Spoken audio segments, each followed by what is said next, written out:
Listen closely. Past the rustle of silk and the murmur of Latin pleasantries, you can hear a different sound if you strain your ears. It is the subtle, almost imperceptible scrape of steel being sharpened in a distant scullery. It is the whisper that dies the moment you enter a room.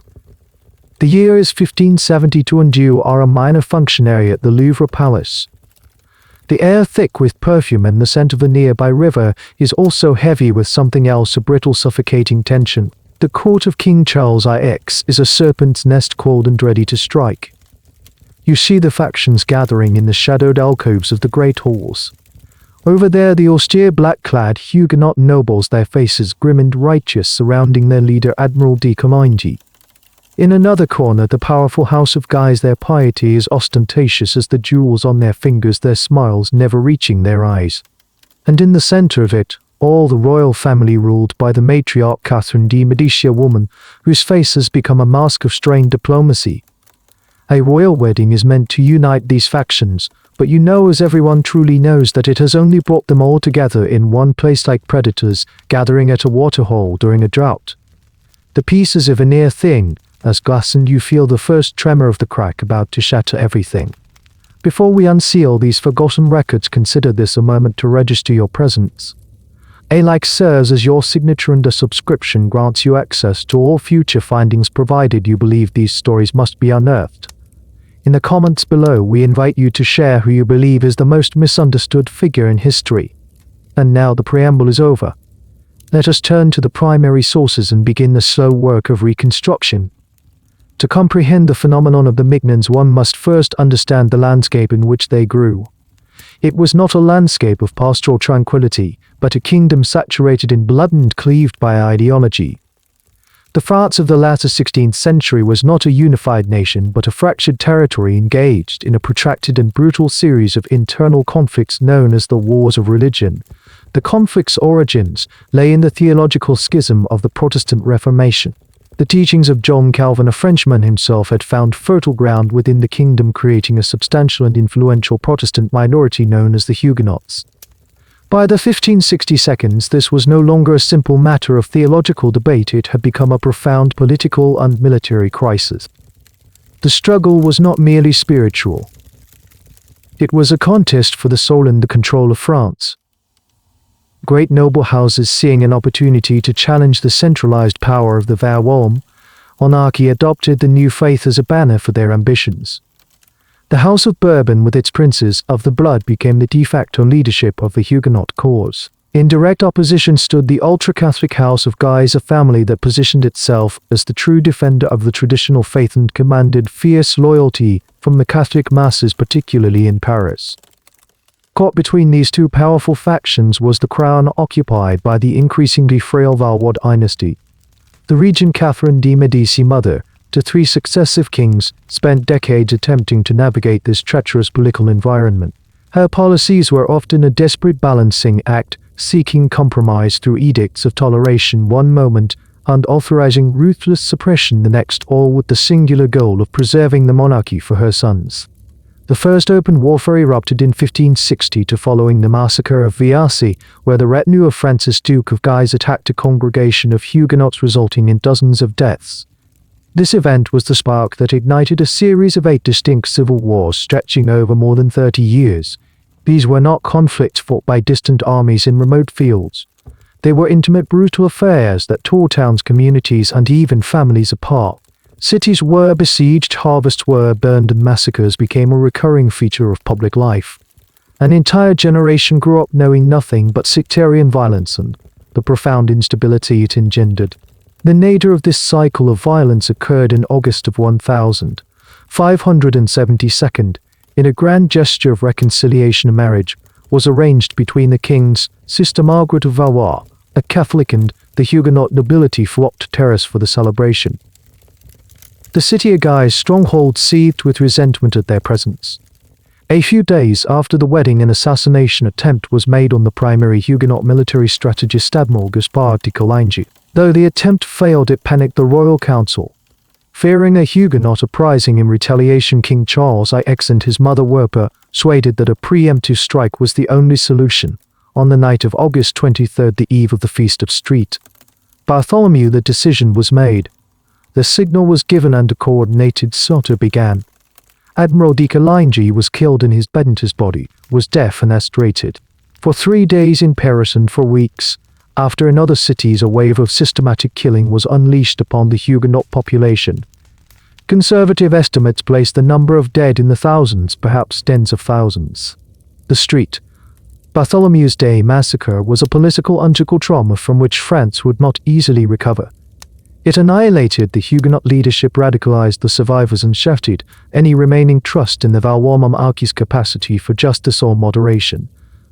It was this kingdom, paranoid, traumatized, and awash in the blood of its own people, that Henry, Duke of Anjou, the king's younger brother, would be recalled from his brief tenure as King of Poland to inherit in 1574. He would ascend the throne as King Henry, the ruler of a nation that had institutionalized assassination as a political as were at best conditional. It was a crown of thorns, and the court he inherited was a place where survival depended not on noble birth, but on absolute personal devotion. It was in this crucible of fear and violence that he would feel compelled to forge his own instruments of power, men loyal only to him.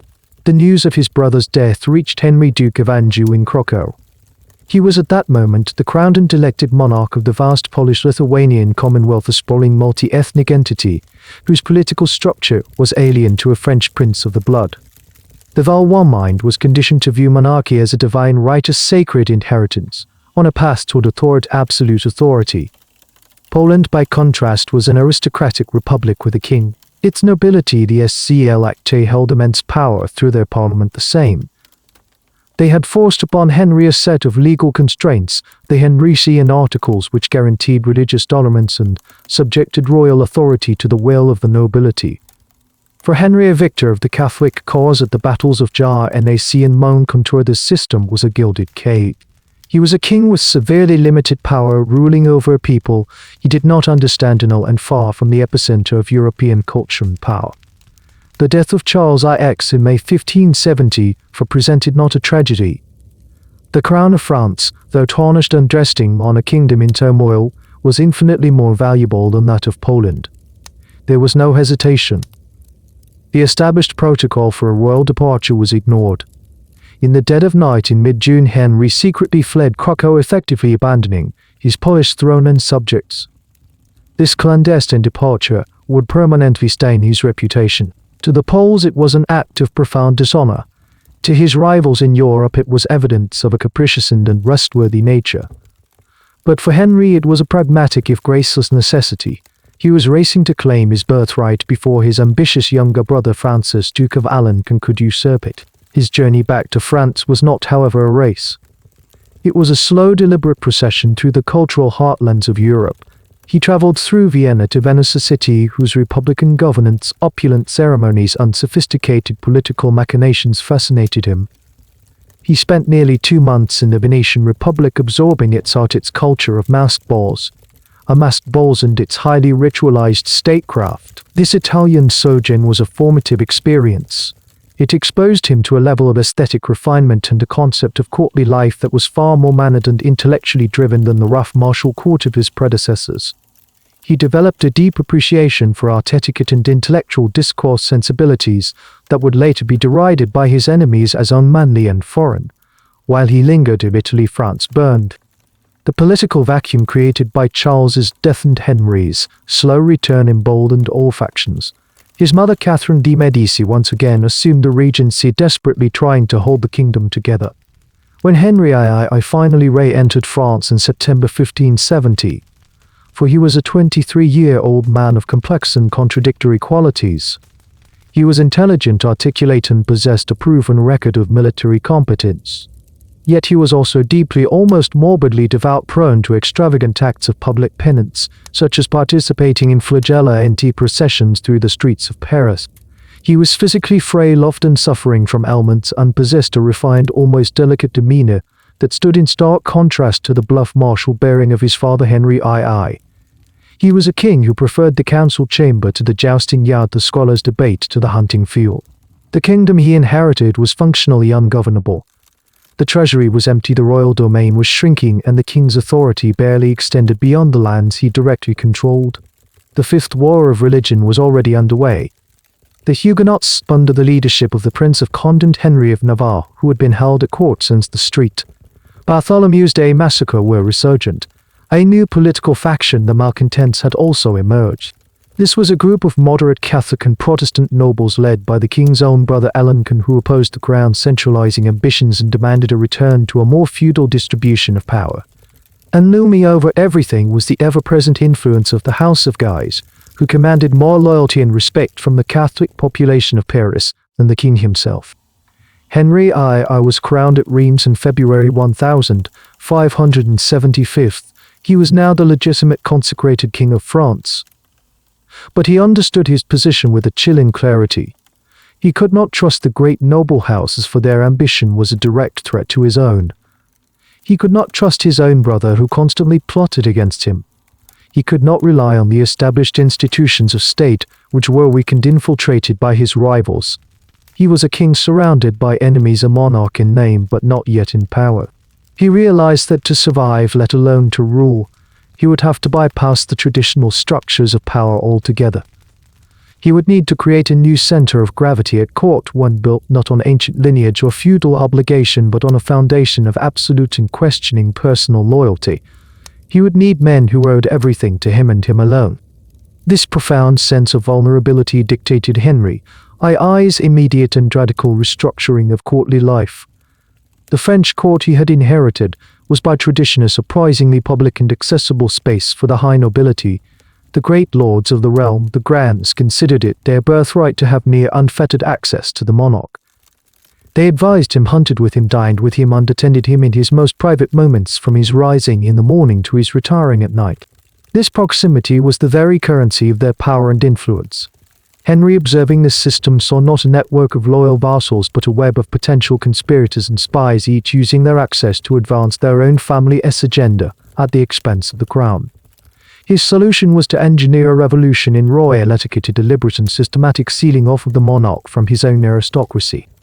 Drawing upon the more formal hierarchical court models he had observed in Italy and the papal court, Henry began to institute a series of rigid regulations. He established a physical barrier, a balustrade in his audience chambers, forcing petitioners and even high-ranking nobles to remain at a formal distance. The casual intimacy that had characterized the reigns of his father and grandfather was abolished. Access to the king's private apartments, his chamber, was now a privilege granted to a select few, not a right assumed by many. The daily rituals of the king's life, once semi-public spectacles affirming the bond between the monarch and his nobility, as shrouded in an almost sacred mystique, the king's person was to be rendered remote, august, and inaccessible. This was not mere personal preference or a penchant for ceremony, it was a calculated political strategy. By controlling physical access to himself, Henry controlled the flow of information and influence. Power at court would no longer be determined by one's hereditary title or the size of one's provincial army, but by one's ability to penetrate the newly fortified walls of the royal inner sanctum. The traditional royal council, the Conseil du Roi, where the great nobles and princes of the blood held sway, began to lose its primacy. While it continued to exist for formal state business, the true locus of decision-making shifted to the king's private chamber.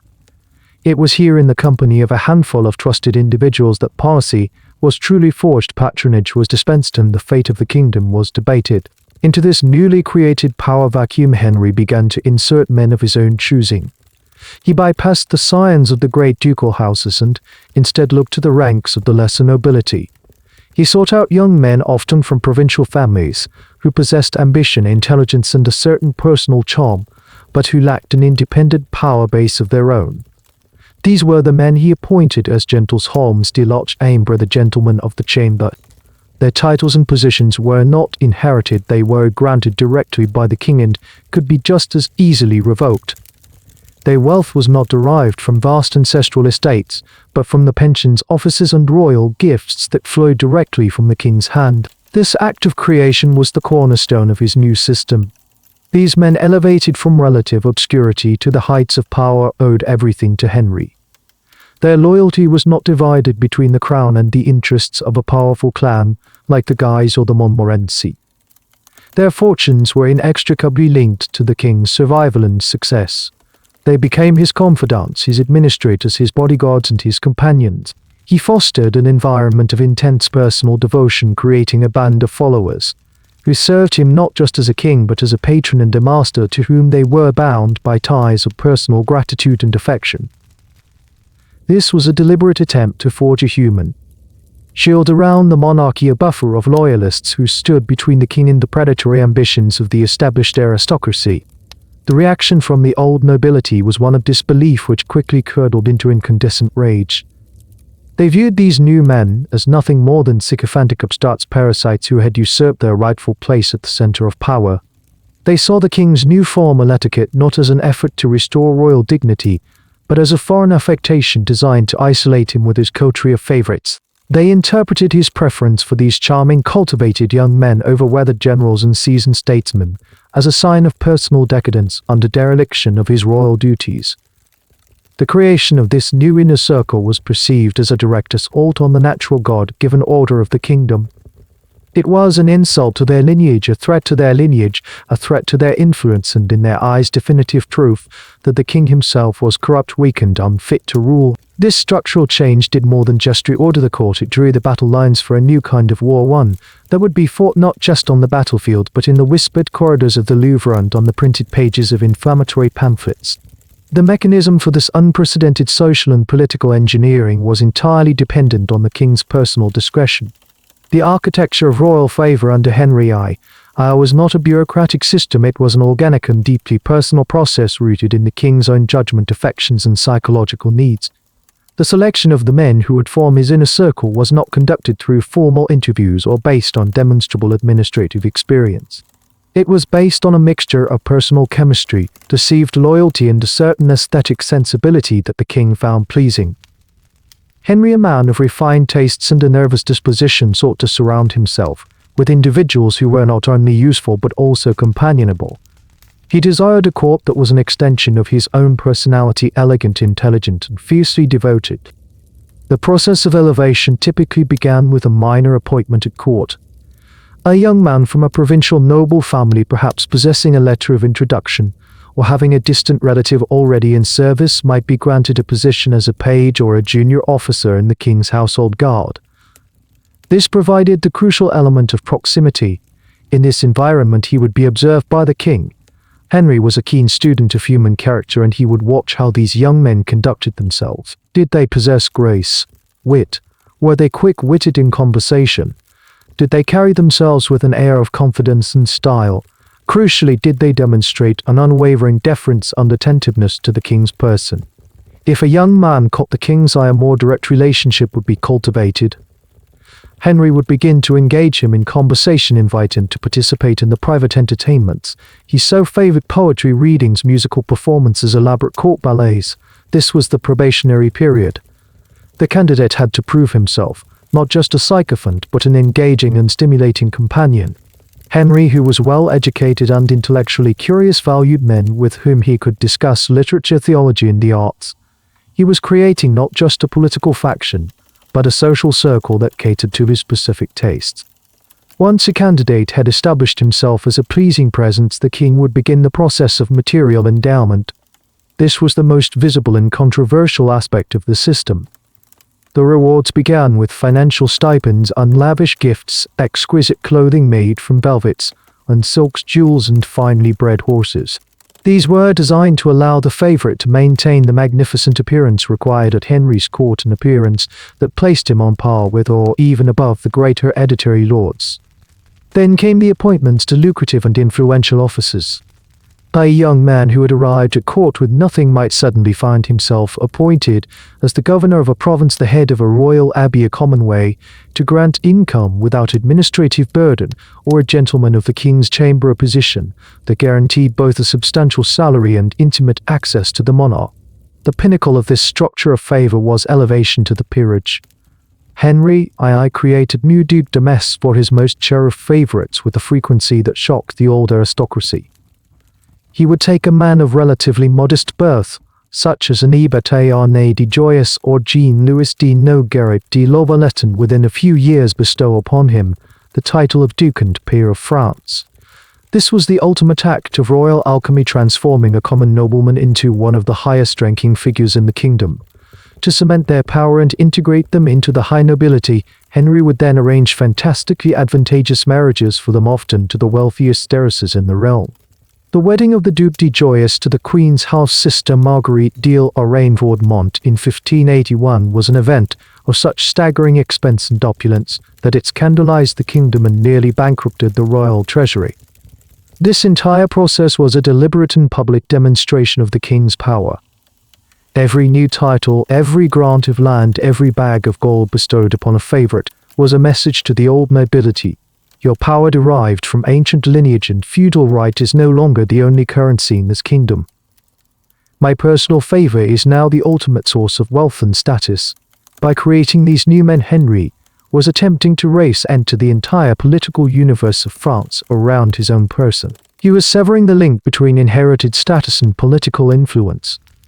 The unintended consequence of this, however, was that he also made his favorites the most visible and hated symbols of his reign. Each promotion, each gift was seen by the grands as an affront and by the common people, who were being crushed by taxes, as an unforgivable extravagance. The very architecture of his favor built the foundation for an edifice of public loathing. The rapid and conspicuous ascent of these new men created a social and political phenomenon that demanded a name. The public, the court, and the king's enemies needed a single resonant term to categorize this new breed of courtier. The label that emerged and ultimately attached itself to them permanently was Mignon. In its origin, the word was not inherently negative. Derived from the French mignon, meaning cute, dainty, or darling, it was a common term and often used to describe a cherished child or a beloved favorite. In a political context, it could simply denote a prince's favorite companion, a protégé taken under his wing. In the early years of Henry's reign, the term might have been used within the royal circle with a degree of affection, a simple descriptor for the king's closest friends. However, this benign term was quickly seized upon by the king's enemies and systematically weaponized. The transformation of Mignon from a term of endearment into a vile epithet was a masterstroke of political propaganda, one of the most successful character assassinations of the 16th century. The campaign was waged by a powerful coalition of the disaffected. First, there was the old hereditary nobility, the grands, who saw the Mignons as upstarts usurping their rightful place and influence. Second, there was the formidable Guise faction, which sought to delegitimize Henry II in order to advance its own claims to power and position itself as the true champion of the Catholic faith. Finally, Huguenot writers, still reeling from the street Bartholomew's Day massacre, used the Mignons as a symbol of the moral corruption and tyranny of the Valois court.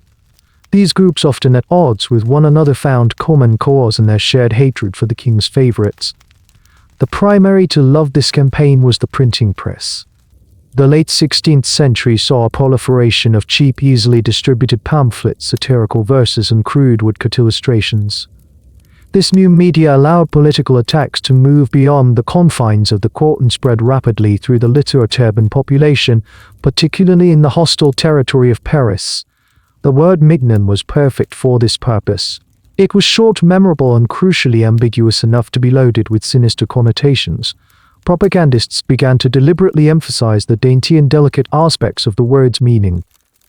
The Mignons' sophisticated fashion sense, their use of cosmetics and perfume, and their refined manners were no longer presented as signs of culture, but as proof of an unnatural effeminacy. They were depicted as being un-French, corrupted by foreign Italian vices, and lacking the martial virility expected of a French nobleman. From effeminacy it was a short leap to accusations of sexual depravity. The term Mignon was deliberately freighted with insinuations of a homosexual relationship between the favorites and the king himself. Pamphlets like The Island of the Hermaphrodites painted a lurid picture of a court given over to unnatural lusts, where the Mignons were not just the king's political advisors but his catemites. The king's intense public affection for these men, his habit of embracing them, leaning on their shoulders, and sharing his private quarters with them provided the raw material for these slanders. While such displays of same-sex intimacy were not necessarily viewed with the same condemnation as they would be in later centuries, the propagandists skillfully framed them as evidence of sodomy, the ultimate sin, thereby painting the king as a moral degenerate and fit to wear the crown of the most Christian king of France. Thus the label completed its transformation. It was no longer a descriptor, but a comprehensive indictment. To call someone a Mignon was to accuse them of being a social climbing parasite or political sycophant and effeminate dandy. The term cleverly conflated the Mignons' political power with their perceived moral corruption. Their influence over the king was not the result of their competence or loyalty, but of his illicit and unnatural affection for them. Their wealth was not a reward for service but payment for sin. The term became a shorthand for everything that the king's enemies claimed was wrong with his reign: extravagance, in a time of poverty, corruption, in a time of crisis and moral weakness, in a king who needed to be strong. The anathema of this label reveals a calculated and deeply effective political strategy, turning a simple word for darling into a poison that would contaminate the historical reputation of both the men who bore the title and the king who favored them. While the label Mignon was applied broadly and indiscriminately by the king's detractors, it is a historical imprecision to view the group as a monolithic entity. It was not a formal organization, but a fluid circle of individuals who moved in undoubt of the king's favor. Within this larger constellation of courtiers, however, a core group of men emerged who were the undeniable episterners of royal patronage and the primary targets of public hatred. To understand the political dynamics of Henry I's reign is to understand the personalities and ambitions of these specific individuals. They were not interchangeable, each possessed a distinct character and played a unique role in the king's new political architecture. In the initial years following his return from Poland, the king's favor was concentrated on a few key figures who set the template for those who would follow. One of the most prominent was Louis D.B. Ranger du Gua Street. An intelligent and ruthless man, du Gua Street became Henry's primary political operator, advocating for a hardline policy against the Huguenots and the malcontents. He was widely despised for his influence and his open contempt for the established nobility. His power was such that he effectively controlled access to the king, making him a necessary, if hated, intermediary. The depth of this hatred was demonstrated in 1575 when he was assassinated in his bed by a nobleman. He had slighted an event that profoundly shook the king and reinforced his sense of being surrounded by mortal enemies. Another significant early favorite was René de Valois, a much experienced man who had served as Henry's mentor. He was appointed governor of Paris, a position of immense strategic importance, but his reputation was tarnished by accusations of debauchery and a cynical lack of principle. These early favorites, however, were precursors. They were eclipsed by a new generation of younger, more dashing men who would come to define the Mignon phenomenon in the public imagination. At the absolute apex of this inner circle stood two men, a duumvirate of favor so powerful, they were known as the Arch-Mignons. They were de Batte, Orné de Joyeuse and Jean-Louis de Nogaret de la Valette. And later created Duc de Joyeuse was the personification of courtly glamour and aristocratic grace. He was handsome, charming, a superb dancer and a man of extravagant tastes. Unlike many of the other favorites who came from the lesser provincial nobility, Joyeuse hailed from a distinguished family, fact that perhaps made his meaty oricries slightly more palatable to the establishment, though no less resented. Henry's affection for him was boundless. He was made Admiral of France, governor of Normandy, and showered with so much wealth that his personal household rivaled that of the king's own brother. His aforementioned wedding in 1581 was a national scandal of expenditure. Joyeuse represented the aesthetic side of Henry's court. He was the great companion, the master of revels, the ornament of the monarchy. Yet he was not merely decorative. His high-ranking military and provincial appointments gave him substantial power, which he wielded with the casual arrogance of a man who knows he is untouchable. His counterpart and rival for the king's favor was Jean-Louis de Nogaret de la Valette, created Duc d'Epernon. If Joyeuse was the dazzling son of the court, Epernon was its dense gravitational center. A Gascon of minor nobility, Epernon was the ultimate political survivor. He was less flamboyant than Joyeuse, but possessed a far greater degree of political cunning, ambition, and ruthlessness. He was a master administrator and an indefatigable political operator. While Joyeuse spent fortunes on festivities, Epernon meticulously accumulated offices, titles, and military commands. He became governor of multiple provinces, colonel-general of the infantry, and amassed an enormous personal fortune. He was proud famously of heresies and treated the great lords of the realm with a disdain that bordered on open contempt. Epernon was the iron fist within the king's velvet glove, the enforcer and the chief architect of the policy of elevating royal power above all other considerations. The rivalry between joyous and Pernon was intense, a constant competition for the king's ear and resources, yet Henry skillfully balanced them, using their mutual jealousy to ensure neither could ever fully dominate him. Beyond these two giants were other significant figures who formed the king's immediate circle of companions and defenders. Jacques de Levis, the Comte de Caylus, was known for his haughty demeanor and his devotion to the king. Louis de Augustin was another celebrated favorite, renowned for his beauty and bravery. There were also foreigners who gained the king's trust, such as the German-born warrior Paul Stuart d'Icus, said Comte de Saint-Migrin, and the Savoyard François. These men formed a tight-knit fraternity. They lived in the king's apartments, shared his meals, gambled with him, and crucially fought for him, both in formal military campaigns and in the lethal brawls that frequently erupted in the streets of Paris. They were the visible human pillars of Henry's new regime, and, as such, they were marked men. The Mignons' political and social impact was inextricably linked to their visual presentation. In an era before mass media, the court was a theatre, and the appearance of its actors conveyed powerful messages about status, allegiance, and ideology. Fashion was not a trivial matter of personal taste, it was a potent political statement. The attire adopted by Henry I's favourites was a radical and deliberate departure from the established masculine norms of the French aristocracy, and it became one of the most effective and enduring points of attack for their enemies. Their style was meticulously documented and savagely caricatured in hostile pamphlets, ensuring that its details would be remembered as a primary symbol of the reign's supposed corruption. The traditional aesthetic for a French nobleman was fundamentally martial. It prized a silhouette that was broad-shouldered and powerful, emphasizing physical strength and military readiness. Clothing was rich but sober, favoring dark colors, heavy fabrics like wool and leather undercut that allowed for freedom of movement. Hair was typically kept short, and a full beard was considered a sign of virility and maturity. This was the look of the warrior aristocrat, a man whose identity was rooted in the land he owned and the soldiers he could lead into battle. The Mignons rejected this aesthetic entirely. They embraced a style that was complex, ornate, and which borrowed heavily from the more flamboyant courts of Italy, particularly Venice and Florence. Their silhouette was strikingly different. They favored a highly constricted and artificially shaped torso. Doubled sweep added at the shoulders and chest, but cinched brutally tight at the waist, creating an exaggerated V shape that was often further emphasized by a piece-card belly, a padded point extending down from the waistline. This restrictive garment was paired with voluminous, often paned or slashed trunk hose, which were heavily padded with horsehair or wool to create a wide balloon-like effect around the hips. This silhouette, with its narrow waist and wide hips, was perceived by critics as a deliberate feminization of the male form. The details of their dress were equally controversial. They adopted the high stiffened collars known as ruffs, which grew to enormous proportions throughout the 1582s.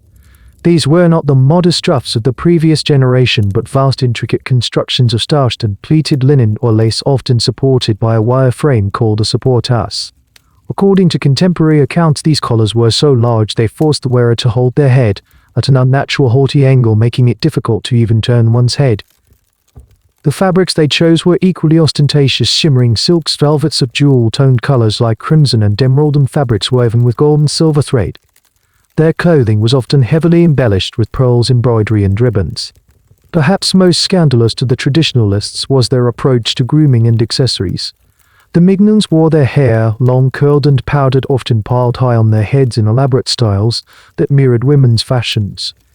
Accounts from chronicles like Pierre d'El Estoril described them spending hours with hairdressers. They were also famously clean-shaven or sported only a tiny pointed beard, rejecting the full beards of their father's generation. They were known to use cosmetics, whitening their skin with powders and adding touches of rouge to their cheeks and lips. They doused themselves in expensive heavy perfumes imported from Italy. One of the most frequently cited symbols of their decadence was the single pearl-earring, a fashion Henry himself adopted. In the martial culture of the old French nobility, such adornments were seen as utterly effeminate, the trappings of a courtier, not a soldier of a court, saying not a man. This entire aesthetic was a calculated act of distinction. It visually separated the Mignons from the old guard. Their clothing was impractical for military campaigning or managing a country estate. It was the uniform of a new kind of power, one based on proximity to the king and mastery of the intricate codes of court life. It signaled that they belonged to an exclusive elite circle defined by the king's personal taste. For their enemies, however, this fashion was a gift. Propagandists had no need to invent evidence of the Mignons' corruption. They simply had to describe with feigned shock and outrage what the men were wearing. Their starched ruffs, their powdered hair, their earrings and their cinched waists were presented as the outward signs of an inner moral decay, a physical manifestation of the weakness, vanity and unnatural vice that had, in their view, infected the very heart of the French monarchy. Beyond the visual spectacle of their attire, it was the nature of the king's personal interactions with his favorites that provided the most potent ammunition for his enemies. The relationship between Henry I and the Mignons was characterized by an emotional intensity and a level of physical intimacy that was unprecedented and to many observers profoundly unsettling. This was not the traditional bond between a monarch and his loyal subjects, which was expected to be hierarchical and formal. Instead, Henry cultivated a hothouse atmosphere of passionate friendship, creating a tight-knit fraternity that was exclusionary, emotionally charged and centered entirely on his own person. To analyze this dynamic is to move from the political theater of the court to the psychological drama at its core. Contemporary accounts, particularly from diarists like the Parisian bourgeois Pierre de l'Estoile, paint a vivid picture of a king who was physically and emotionally inseparable from his chosen circle. The Mignons did not merely attend the king during the day, they inhabited his private world. They were lodged in apartments adjoining the king's own in the Louvre, granting them access at all hours. They were present for the most intimate rituals of the royal day, the lever rising and the cowcal retiring to bed. It was not uncommon for one or more of the favorites to sleep in the king's bedchamber, a practice that, while having some precedent for security, was carried to an extreme under Henry I and became the subject of lurid speculation. In public, the king abandoned the majestic reserve that was expected of a Valois monarch. He was observed to be constantly touching his favorites. He would walk through the palace corridors, leaning on their shoulders, holding their hands, or with his arms draped around their necks. He engaged them in playful, often boisterous physical interactions that struck many as undignified for a king. He shared private jokes with them in the midst of solemn state occasions, creating a visible and deliberate distinction between his intimate circle and the rest of the assembled court. This constant public display of affection was a radical departure from the norm. While male friendships in the 16th century could be demonstrative, the sheer intensity and exclusivity of the king's behavior marked it as something different, something that transgressed unspoken social boundaries. The emotional dynamic appeared to be one of profound codependence. Henry, an isolated and often anxious ruler, craved absolute devotion and uncomplicated affection. He found in these young men a source of emotional support that he could not get from his calculating family or the ambitious great nobles. He showered them with affection, but he also demanded their constant attention. He was known to be prone to fits of melancholy and would rely on his favorites to amuse and console him. In return, they offered him a performance of unwavering adoration, a mirror in which he could see himself not as the beleaguered ruler of a divided kingdom but as a beloved and admired master. It is here that the historian must tread carefully, distinguishing between the observable behaviors and the interpretations that were immediately forced upon them. The enemies of the king, led by the propagandists of the Catholic League, had a ready-made and devastating framework through which to present this intimacy, the sin of sodomy.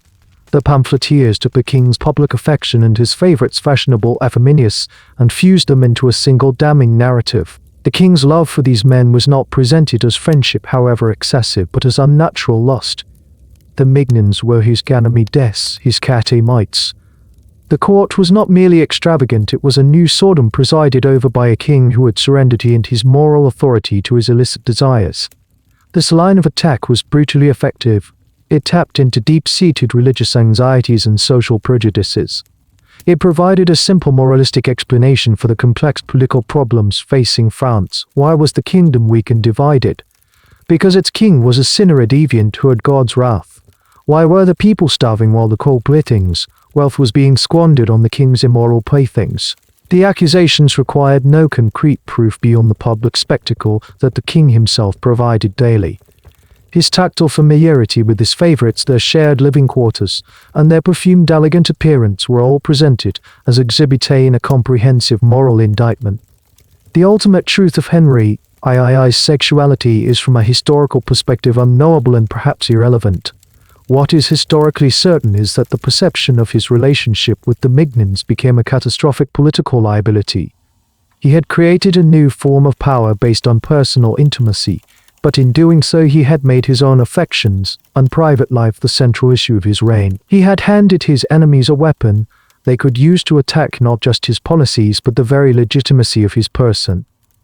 The unprecedented royal intimacy he cultivated was not seen as a source of strength, but as the fatal flaw that proved his unfit to rule. The king's intense personal affection for his favorites was not a sentiment kept private. It was translated directly into the public and material languages of power, titles, land, and wealth. If intimacy was the foundation of the Mignons' influence, then the vast and rapid transfer of state resources into their hands was the visible superstructure of their power. This economic and political patronage was the mechanism by which Henry II sought to create a new elite, but its sheer scale and blatant aims transformed it into a source of profound national grievance. The currency of power spent with such reckless abandon but loyalty from a few at the cost of alienating the many. The process began with direct financial support. The Mignons, known for their extravagant lifestyles and ruinous gambling habits, were constantly in debt. The king treated the royal treasury as his personal fund to settle their accounts. Chronicles of the period detail enormous sums being diverted to pay off the debts of men like Joyous and Pernon. Beyond this, they were granted substantial pensions, regular payments that freed them from any financial dependence on their ancestral lands or traditional sources of noble income. This largesse was set against a backdrop of national bankruptcy. The kingdom was crippled by decades of civil war, the crown was defaulting on its loans, and the common populace was being subjected to ever harsher taxation to fund the state's military needs. The public perception, therefore, was not of a king rewarding loyal servants, but of a profligate monarch bleeding the kingdom dry to finance the luxurious whims of his dissolute companions. From direct financial subsidy, the king moved to the far more significant reward of bestowing lucrative and powerful offices. The traditional administrative and military posts of the kingdom had long been the preserve of the great noble houses, passed down through families as a near hereditary right. Henry systematically disrupted this tradition, seizing these offices as they became vacant and ordering them to his inner circle. Jean-Louis de Nogaret de Lavalette, the future Duc d'Epernon, became a one-man repository of state power. He was made governor of Normandy, Provence, and Gaume and Metz, among other territories. He was also appointed Colonel General of the Infantry, giving him command of a huge portion of the royal army. Andy Joyous was made Admiral of France, a post of immense prestige, and income, and governor of the key province of Normandy. These appointments were not merely honorific. They gave the Mignons control over provincial armies, tax revenues, and judicial systems, effectively making them the masters of vast swaths of French territory. The king was carving up the kingdom and handing the pieces to his favorites, creating a new power map of France, where loyalty to his person superseded all other claims. The most audacious and infuriating expression of royal favor was Henry's use of the peerage. The rank of Duc and Peer, Franz Duc et Pair, was the highest echelon of the French nobility, a small exclusive club of the most ancient and powerful families. It was considered the bedrock of the kingdom's social and political order. Henry II treated this sacred institution as a personal gift to be bestowed at will. In a remarkably short period, he elevated his two chief favorites to this exalted rank. Andy Joyous was created Duc de Joyous in 1581, and Jean-Louis de Nogaret de Lavalette became the Duc d'Epernon that same year. This act was a profound shock to the system. It was one thing to grant an upstart money or an office, it was another thing entirely to declare him the social and ceremonial equal of a Guise or a Montmorency. This dilution of the peerage was seen by the old aristocracy as an unforgivable degradation of their honor and a fundamental attack on the natural order of society. To complete this architectural project, Henry used strategic marriages to cement the Mignons' place at the pinnacle of the social hierarchy. He personally arranged their matches, forcing some of the wealthiest and most well-connected heiresses in the kingdom into marriages with his favorites. The most spectacular example was the wedding of the Duc de Joyous to Marguerite de Lorraine-Vaudemont, the queen's own half-sister.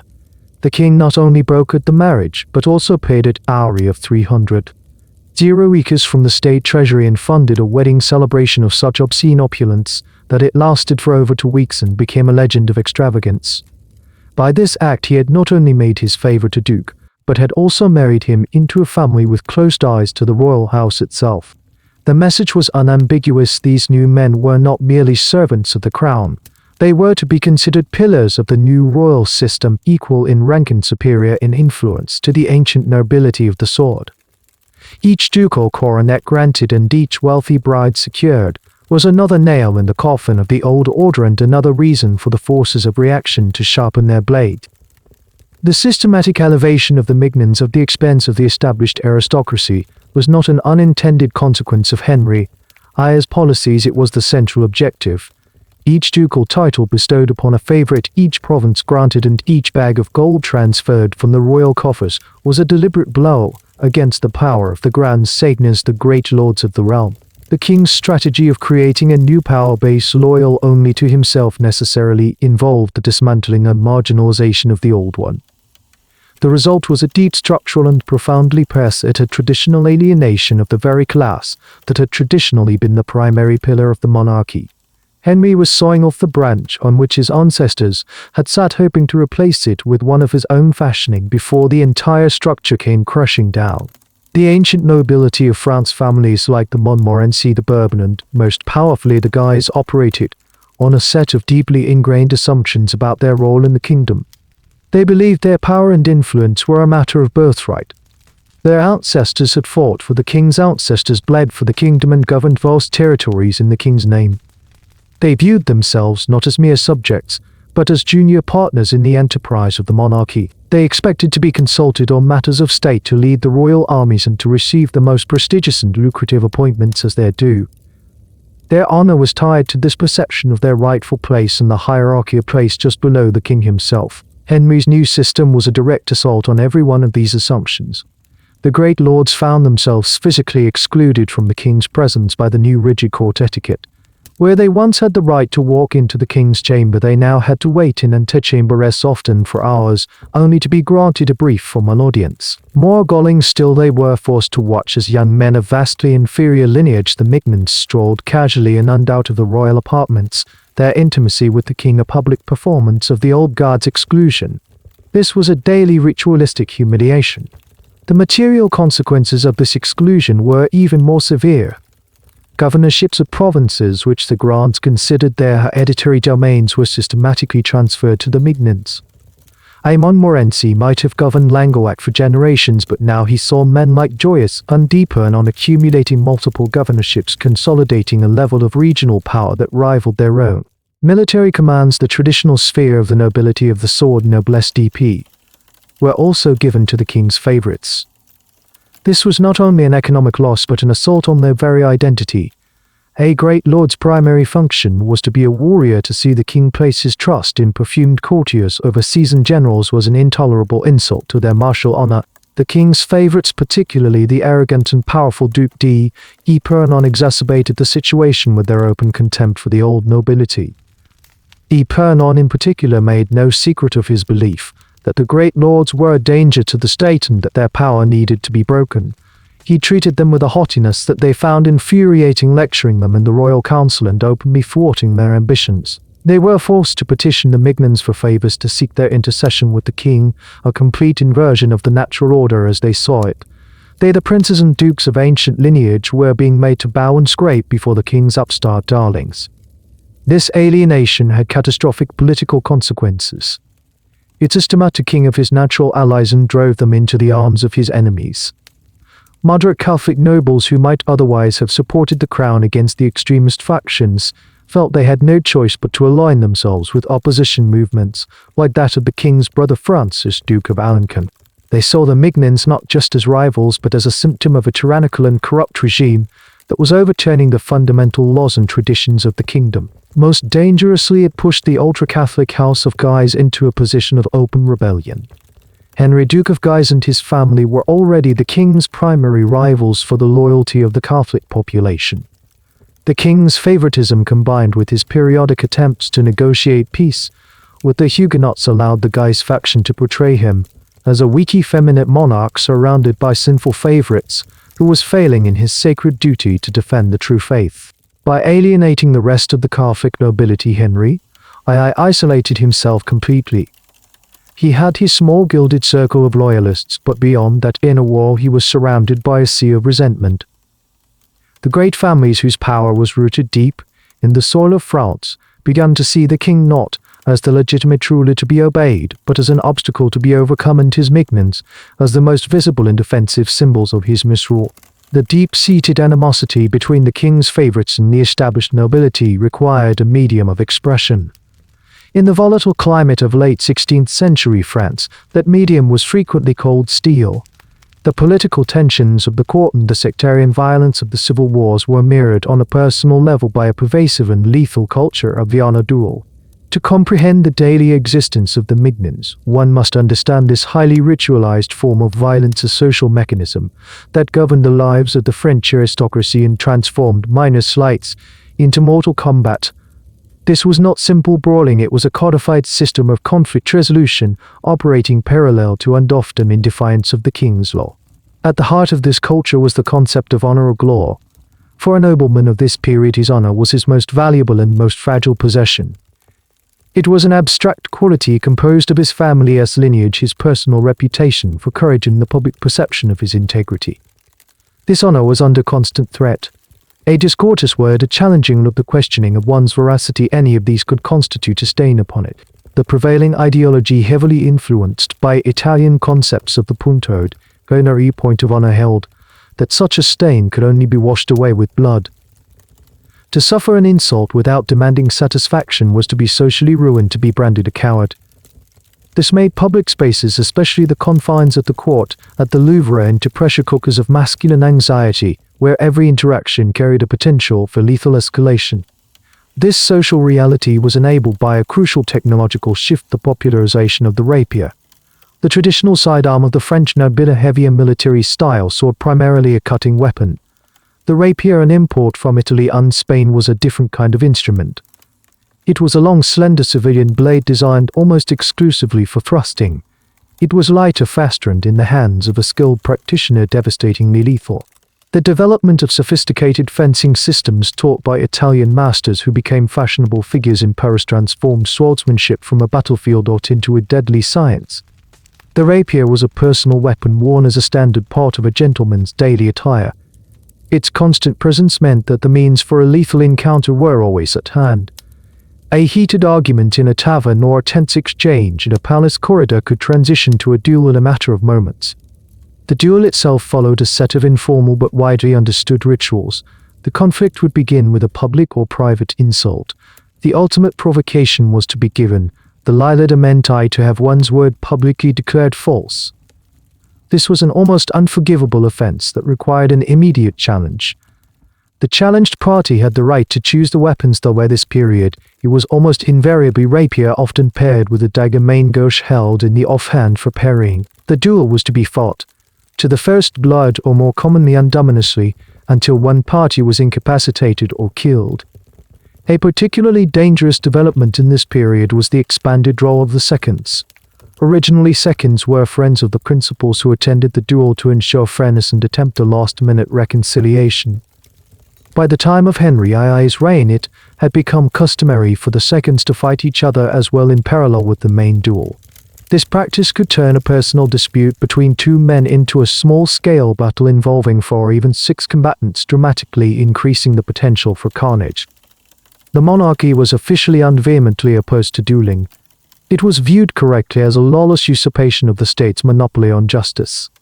A subject who took the law into his own hands was challenging the king's authority.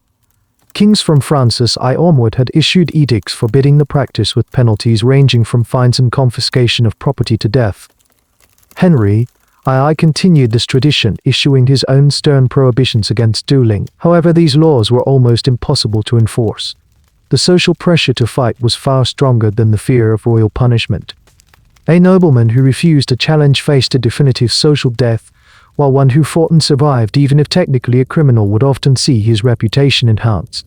The king himself was caught in a paradox. He condemned dueling in public edicts, but could not afford to punish the very men his own favorites included, who were the most frequent participants and whose martial prowess he relied upon. For the Mignons, proficiency with the rapier was a non-negotiable requirement of their station.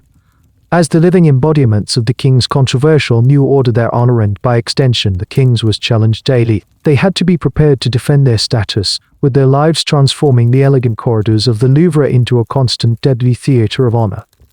While the culture of the duel was a constant simmering reality of court life, one single encounter would elevate this private violence into the realm of national legend. This was the event that would become known to history as the Duel of the Mignons, a confrontation that served as the bloody apotheosis of the era's obsession with honor, factional hatred, and the deadly grace of the rapier. It occurred at dawn on Sunday, April 27, 1578 in the Horse Market, near the Tournelles Palace in Paris. It was not a grand battle but a small vicious affair involving 6 men. Yet its outcome and the king's reaction to it would transform it into a potent symbol of his reign. The catalyst for the duel was, according to most contemporary accounts, remarkably trivial. The dispute began between 2 young noblemen, Jacques de Levis, the Comte de Caylus, one of the king's most cherished favorites, and Charles de Balzac, Baron d'Entraigues, a partisan of the powerful Duke of Guise. The argument was reportedly over a remark Caylus had made concerning a lady with whom d'Entraigues was involved. In the hypersensitive atmosphere of the court, this slight, perhaps minor in another context, was sufficient to constitute a mortal offense. A challenge was issued and accepted. The conflict was not merely personal, it was a proxy war in miniature. Caylus represented the king's new order of favor, while d'Entraigues stood for the aggrieved power of the old nobility, specifically the Guise faction. Following the deadly custom of the time, the principals brought their seconds, who were expected not merely to witness, but to participate. The composition of the 2 sides was a roll call of the court's young aggressive elite. On the king's side, Caylus was supported by Louis DM Augustin and Jean d'Arques. On the side of the Guise faction, d'Entraigues was seconded by France. What he aid? Either Vicomte de Ribert or Cn Georges de Schomberg, a member of a prominent family of German origin in French service. They met in the pale light of morning, not for a chivalrous joust, but for a lethal encounter with rapiers and daggers. The sequence of events, as pieced together from chronicles of the time, was one of chaotic and brutal efficiency. The fighting began with the principals Caylus and d'Entraigues. Both were skilled swordsmen. D'Entraigues, however, had come to the field without his dagger. He protested that Caylus, who was armed with both rapier and dagger, held an unfair advantage. In a display of what passed for chivalry in this brutal context, Caylus reportedly set aside his own dagger to equalize the fight. The ensuing combat was ferocious. Both men were grievously wounded. D'Entraigues sustained several serious cuts, but remained on his feet. Caylus, however, was run through the chest and received, according to the final count, 19 distinct wounds. He collapsed mortally wounded. Simultaneously, the seconds engaged in their own fatal struggles. Louis DM Augustin, another of Henry's beloved Mignons, faced the Vicomte de Riberacy. Their exchange was brutally short. Riberacy lunged with such force that his rapier pierced M. Augustin's chest, killing him almost instantly.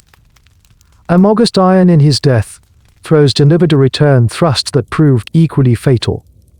Riberacy would die from this wound later that afternoon. The third pair provided the encounter's final tragic absurdity. Georges de Schomberg reportedly faced Jean d'Arques and questioned the necessity of their fight, stating that they had no personal quarrel with one another. D'Arques, a staunch adherent to the bloody code of honor, replied that the fight was not for personal reasons, but for the honor of their principles. With that, they engaged. D'Arques was quickly killed by a sword thrust. Schomberg, however, received a fatal wound in the exchange and died on the field shortly thereafter. The final tally was catastrophic. When the steel was finally still, M. Augustin, d'Arques and Schomberg were dead or dying on the field. Riberacy was mortally wounded. D'Entraigues, though severely injured, was the only one of the 6 who would ultimately survive. Caylus, the king's favorite, lingered in agony for 33 days, his numerous wounds refusing to heal. The king's reaction to this event was what elevated it from a mere bloody brawl into a political spectacle. Henry II was devastated. His grief was profound and intensely public. He visited Caylus' bedside daily, weeping and offering vast sums to any surgeon who could save him. When Calus finally succumbed to his wounds on May 29, the king's sorrow was unrestrained. He ordered that the bodies of Calus and M. Augustine be treated not as those of criminals who had broken the royal edict against dueling, but as those of heroes who had fallen in his service. He commissioned magnificent effigy-topped marble tombs for them placed in Church of St. Paul. He composed their epitaphs himself. This lavish and unprecedented public funeral estate-sponsored glorification of an illegal act was a calculated political statement. Henry was declaring that loyalty to his person superseded the law of the land. To his enemies, it was the ultimate proof of his moral bankruptcy and his perverse affection for his favorites. The duel thus became a permanent part of the Mignons' dark legend, a macabre monument to a culture of violence that the king both publicly condemned and privately sanctified. The legendary duel of the Mignons was not an isolated incident. It was merely the most spectacular and well-documented example of a pattern of behavior that defined the daily existence of the king's favorites. Life at the court of Henry I was lived on a knife's edge. The concentration of ambitious young men, intense factional rivalries, and a pervasive honor code created an atmosphere of constant low-level warfare. For the Mignons, who stood at the very center of this vortex of jealousy and ambition, quarrels, brawls, and lethal encounters were not extraordinary events, but a recurring feature of their social landscape. The velvet and silk of their attire did not conceal soft bodies, it clothed men who had to be perpetually ready for violence. The primary theater for these conflicts was the Louvre Palace itself. Its halls, courtyards, and antechambers were the stage upon which the daily drama of court politics played out. You were perceived slight from a member of the rival guy's faction, a jostle in a crowded corridor, or a dispute over a wager at the gambling tables could instantly escalate. These were men conditioned to interpret any challenge to their status as an existential threat. As the king's favorites, their position was both exalted and precarious. They were surrounded by enemies who saw them as illegitimate usurpers of power. The chronicler Pierre de l'Est-Oil, whose journals provide an invaluable ground-level view of this period, is replete with accounts of such confrontations. His entries describe a court culture where verbal sparring was a constant pastime and where such sparring frequently broke its verbal confines. He records numerous instances of Mignons and Guisards coming to blows within the palace walls, requiring the intervention of the king's guards to separate them before rapiers could be drawn. The king himself often had to act as a peacemaker, forcing his favorites and their rivals into reluctant and usually temporary reconciliations. The violence was not confined to the palace. The Mignons, often accompanied by their own retinues of servants and gentlemen followers, treated the streets of Paris as their personal domain. They would roam the city at night, moving between the great noble houses, taverns, and tennis courts. Encounters with rival factions in the narrow, poorly lit streets were common and frequently deadly. An exchange of insults between two groups of young noblemen could quickly erupt into a full-scale street battle. These were not formal duels, but chaotic melees fought with swords, daggers, and any other weapon that came to hand. The city watch, the Gouette, was often powerless to intervene when confronted with bands of heavily armed and politically protected aristocrats. One of the most notorious of the Mignons in this regard was Paul Stewart Decadent, the Comte de Saint-Migrin. He was a particular favorite of the king, known for his charm and good looks. He was also an inveterate duelist and brawler. According to l'Est-Oil, his affair with the wife of Henry, Duke of Guise, became an open secret at court. This was a catastrophic breach of protocol and a direct challenge to the honor of the most powerful man in the kingdom after the king. In December 1578, just months after the great duel, Saint-Migrin was ambushed as he left the Louvre late at night. A group of more than 30 armed men, widely assumed to be in the employ of the Duke of Guise, attacked him. He was stabbed repeatedly and left for dead in the street. Miraculously, he was carried back to the palace, where he lingered for a day before succumbing to his wounds. The king once again mourned extravagantly, but no one was ever brought to justice for the murder. The assassination of Saint-Migrin demonstrated the ultimate reality of the Mignons' existence. Their proximity to the king made them powerful, but it also made them targets. This constant atmosphere of violence served a political purpose. It reinforced the Mignons' image as the king's personal guardmen who were willing to shed blood to defend his honor and their own. Their aggressive conduct was a physical manifestation of the king's new more assertive style of monarchy. However, it also had a deeply corrosive effect on public order and the perception of the king's rule. To the citizens of Paris, who were often the unwilling witnesses to this aristocratic gang warfare, the Mignons were not seen as noble defenders of the king, but as disruptive, violent thugs who acted with impunity. Their brawling and dueling were viewed as yet another symptom of a dysfunctional and lawless regime, where the men closest to the king were the greatest breakers of his peace. Beneath the flamboyant attire and the scandalous reputation for brawling, the Mignons served a crucial and deadly serious function for Henry II. They were not merely courtly companions or decorative favorites, they were the primary instrument of his political will and the enforcers of his personal security. In a kingdom where the loyalty of the traditional armed nobility was at best conditional, Henry engineered his favorites into a new kind of Praetorian Guard. Their purpose was twofold: to protect the king's person from the constant threat of assassination and to execute his commands, however ruthless, in a way that the formal cumbersome structures of the state could not. They were the velvet-clad fist of a monarch who believed himself to be at war with the most powerful elements of his own kingdom.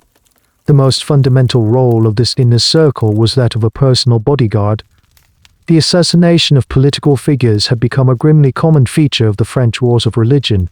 The Duke of Guise's father had been assassinated. Admiral de Coligny had been murdered in his bed. Henry himself had been deeply traumatized by the murder of his early favorite Duguay Street. He lived with a constant and well-founded paranoia. He trusted few of the captains and officers of the traditional royal guards, many of whom had family or political ties to the great noble houses, particularly the Guises. The Mignons, by contrast, owed their entire existence to the king. Their lives and fortunes were inextricably linked to his survival. This made them the only men he could truly trust to stand between him and a potential assassin's blade. This protective function was a constant 24-hour reality. The favorites who were lodged in and around the king's private apartments were not there simply for companionship, they were a human security perimeter. They controlled who entered the king's presence, scrutinizing visitors and acting as gatekeepers. When the king moved through the palace or the city, he was invariably surrounded by a phalanx of his most trusted Mignons, their hands never far from the hilts of their rapiers. This constant visible cordon of favorites was a powerful symbol of his distrust of the established order, a clear message that he considered himself safest only when encircled by his own creations. Beyond this defensive role, the Mignons acted as the king's agents and enforcers. When Henry needed to deliver a sensitive message, conducted delicate negotiation, or issue a command that he did not want filtered through the traditional bureaucracy, he would dispatch one of his favorites. Men like Pernon were not just governors in name, they were the direct conduits of royal authority in the provinces. They controlled, often overriding the local power structures and enforcing the king's edicts with an iron hand. They were tasked with rooting out corruption, collecting taxes and suppressing dissent, all of which earned them the hatred of the local elites, but solidified their value to the king. Their most critical and dangerous function was as instruments in the king's struggle against the Guise faction. The Duke of Guise and his family commanded a level of popular support, particularly in Paris, that often eclipsed the king's own. They were the de facto leaders of the ultra-Catholic party and maintained their own private armies and intelligence networks. They were in essence a state within a state. Henry II could not move against them openly without risking a full-scale civil war. He therefore relied on the Mignons to counter the Guise on a more covert and personal level. The Mignons shadowed the Duke of Guise and his lieutenants at court, engaging them in a constant war of intrigue, espionage and intimidation. The street brawls and duels were the most visible expression of this shadow war, a way of asserting the king's presence and challenging Guise dominance on the streets of the capital. The Mignons were also expected to be the king's unwavering supporters in the formal institutions of power. In the royal council and in the regional parliaments, they argued vociferously for the king's policies, often in direct and heated opposition to the representatives of the great noble houses. They were the loyal voting bloc, the advocates for the strengthening of royal prerogative against the centrifugal forces of the aristocracy and the religious leagues. This made them the public face of the king's perceived absolutist ambitions, further concentrating the animosity of all opposition factions onto their persons. They absorbed the hatred that was truly aimed at the king, serving as political lightning rods. In this sense, their role was one of sacrifice. They enjoyed the son of the king's favor, but in return they were expected to stand in the storm of public hatred, deflecting the blows that might otherwise have fallen upon the monarch himself. Their beautiful clothes and privileged positions were the wages for a service that was both perilous and essential to the survival of the last Valois king. The political landscape of Henry II's France was dominated by the gravitational pull of two rival power centers, the king's court, with its newly minted favorites, and the formidable political and military machine of the House of Guise. The conflict between the Mignons and the Guise faction, known as the Guisards, was not a mere courtly rivalry, it was the central defining struggle of the reign. This was a battle for the soul of Catholic France, a contest between the legitimate but wavering authority of the Valois monarchy and the radical populist power of a family that presented itself as the true defender of the faith. The Mignons were the king's frontline soldiers in this bitter and increasingly desperate war. The House of Guise, a cadet branch of the sovereign house of Lorraine, possessed a unique and potent combination of assets. They had a compelling lineage that, according to their own propagandists, was superior to that of the Valois, tracing their ancestry back to Charlemagne. They were immensely wealthy, with vast estates in eastern France. Most importantly, they had a carefully cultivated reputation as uncompromising champions of the Catholic cause. Francis, Duke of Guise, had been a celebrated military hero before his assassination in 1563. His son Henry, the new Duke of Guise, inherited his father's charisma, military prowess, and political ambition. He was handsome, daring, and possessed a natural rapport with the common people and soldiers that the aloof and intellectual King Henry I could never hope to match. He was in essence a king in all but name, and he was the undisputed idol of Catholic Paris. The Guise faction's power base was built on a deep-seated popular frustration with the monarchy's handling of the religious wars. The Valois policy, largely orchestrated by Catherine de' Medici and continued by Henry II, was one of pragmatism and survival. It often involved signing peace treaties and edicts of toleration with the Huguenots, not out of any sympathy for their cause, but as a desperate measure to end the ruinous civil wars. To the radical Catholics, whipped into a zealous frenzy by decades of sectarian conflict, these compromises were seen as acts of heresy and betrayal. They believed the king was failing in his sacred duty to extirpate Protestantism from the kingdom. The Guise family skillfully positioned themselves as the leaders of this sentiment, the true and wavering defenders of the faith. The king's relationship with the Mignons provided the Guise faction with the perfect narrative to undermine the monarch. The favorite's extravagant lifestyle was contrasted with the piety and martial simplicity of the Duke of Guise.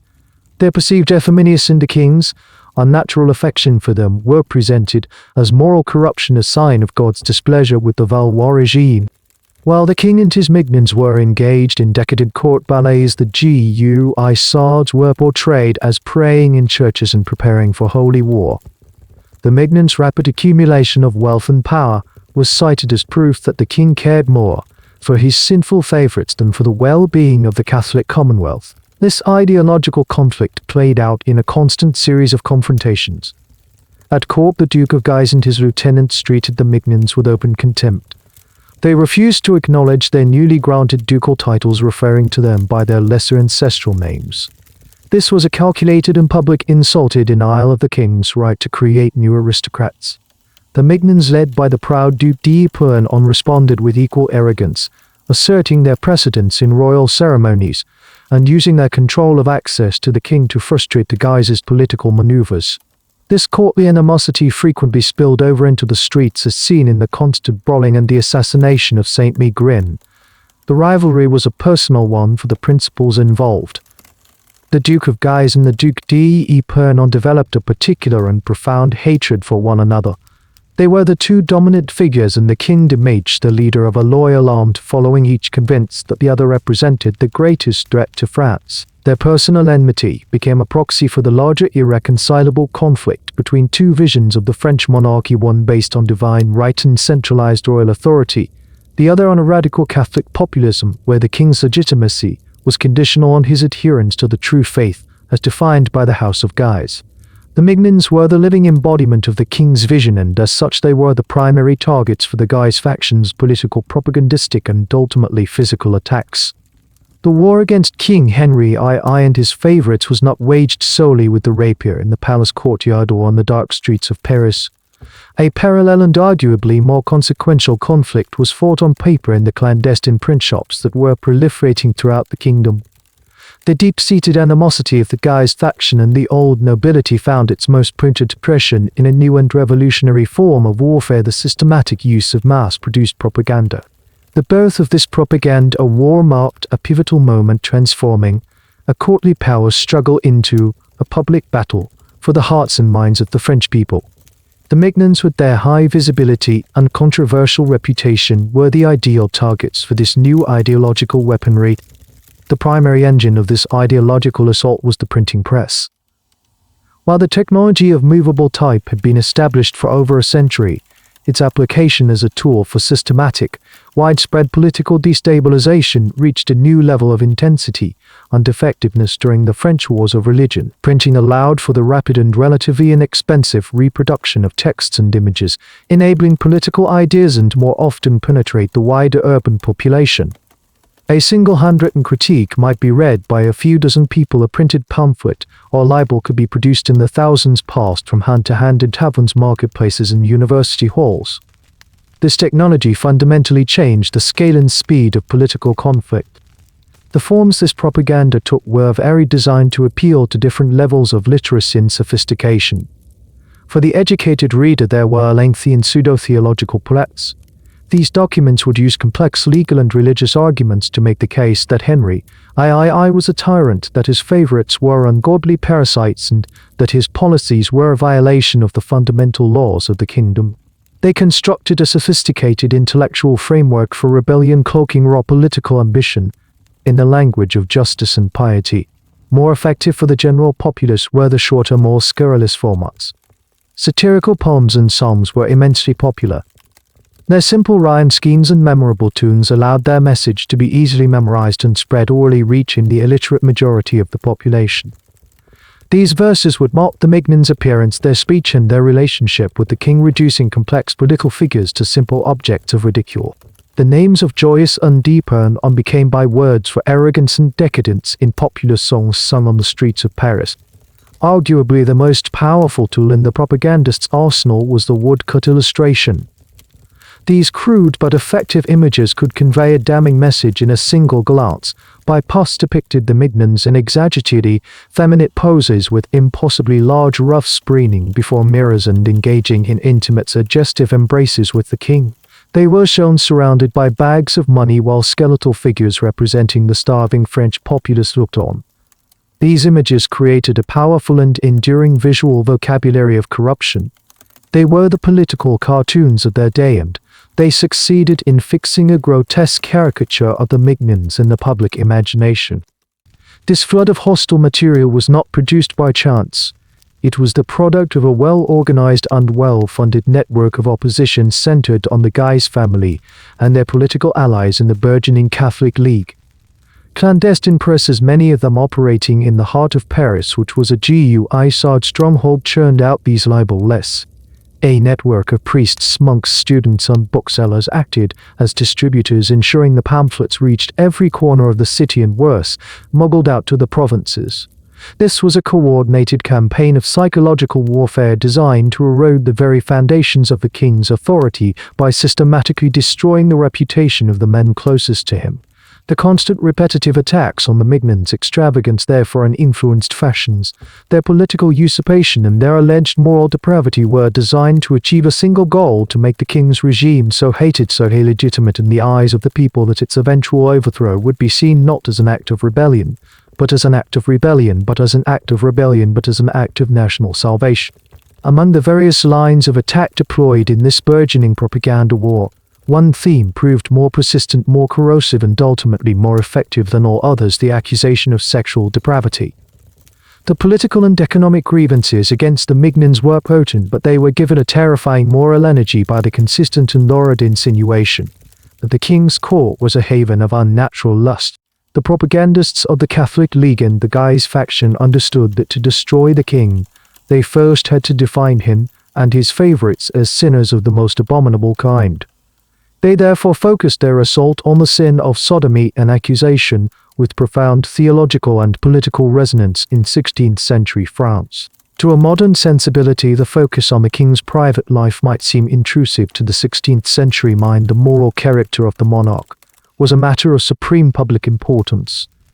The king, as the most Christian king of France, was considered God's lieutenant on earth. His personal piety and moral purity were believed to be directly linked to the well-being of the kingdom. A virtuous king would bring God's favor, resulting in good harvests, military victory, and civil peace. A sinful king conversely risked bringing divine wrath down upon his entire realm in the form of plague, famine, and war. Within the hierarchy of sins, sodomy held a particularly terrifying place. It was not merely a transgression but an abomination, an act against nature itself.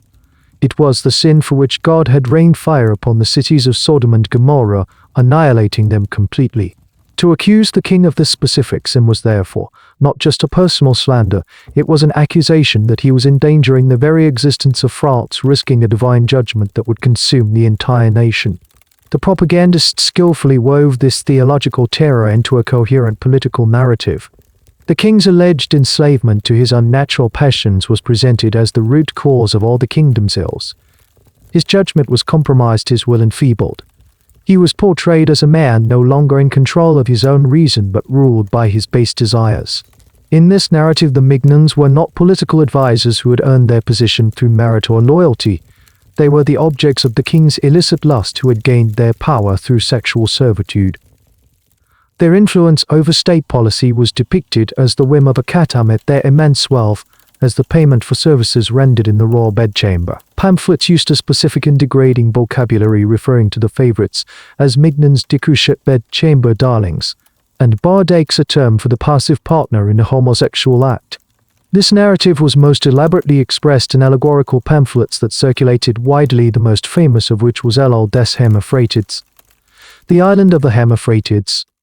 This text and others like it did not attack the king directly by name but presented a thinly veiled allegory. It described a fictional kingdom ruled by a monarch who introduces foreign femmes in its customs and is surrounded by a coterie of beautiful gender-ambiguous young men. The laws of this island are dedicated to pleasure, vanity, and the transgression of natural moral boundaries. The message was clear and inescapable. The court of Henry I was this island, a place cut off from the traditional virtues of France, a corrupt space, where the lines between male and female virtue and vice had been deliberately erased by a depraved king and his favorites. The woodcut illustrations that often accompanied these texts provided the crude visual reinforcement for these ideas. They depicted Henry I with soft feminized features, sometimes shown in the act of having his hair styled by his Mignons. The favorites themselves were drawn as preening dandies, their postures and gestures mimicking those of court ladies. A common visual trope was to show the king in an intimate embrace with one of his favorites, their faces unnaturally closed, their gazes locked in a way that was meant to suggest a lover's intimacy rather than a monarch's friendship. These images required no explanation, their meaning was immediate and visceral, confirming the darkest whispers about what transpired behind the closed doors of the Louvre. The king's own public displays of affection for his Mignons were thus recontextually twisted from acts of friendship into irrefutable evidence of his guilt.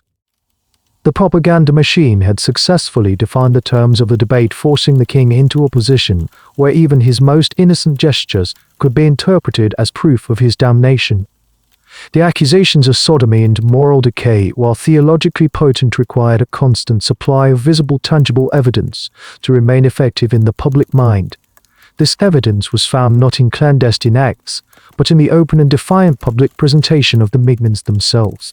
Their unique and controversial aesthetic, their fashion, their grooming, their very posture was meticulously deconstructed by their enemies and represented to the public as the undeniable physical manifestation of a corrupt soul. The charge of Ephemenius was not merely an insult, it was a carefully constructed political argument, a symbolic language used to articulate a comprehensive critique of the king's regime as weak, illegitimate, and fundamentally alien to the traditions of France. To grasp the shocking impact of the Mignons' style, one must first understand the established archetype of French masculine virtue they were subverting. The ideal French nobleman was a chevalier, a warrior. His identity was rooted in the twin pillars of military prowess and land ownership, The corresponding aesthetic was one of rugged martial functionality. It valued a strong broad physique, a full beard as a sign of virility and attire, that while rich was sober and practical enough for the rigors of the hunt and the battlefield. This was the image of the traditional noblesse d'épée, the nobility of the sword, a class of men, whose virtue was written in their physical strength and their readiness for violence in service to the crown. The Mignons style was a deliberate and total repudiation of this ideal. As detailed in their choice of cinched waists, spatted hips, fast starched troughs and delicate silk fabrics, their aesthetic was not functional or martial. It was decorative, complex and restrictive. The propagandists seized upon this contrast with devastating effect.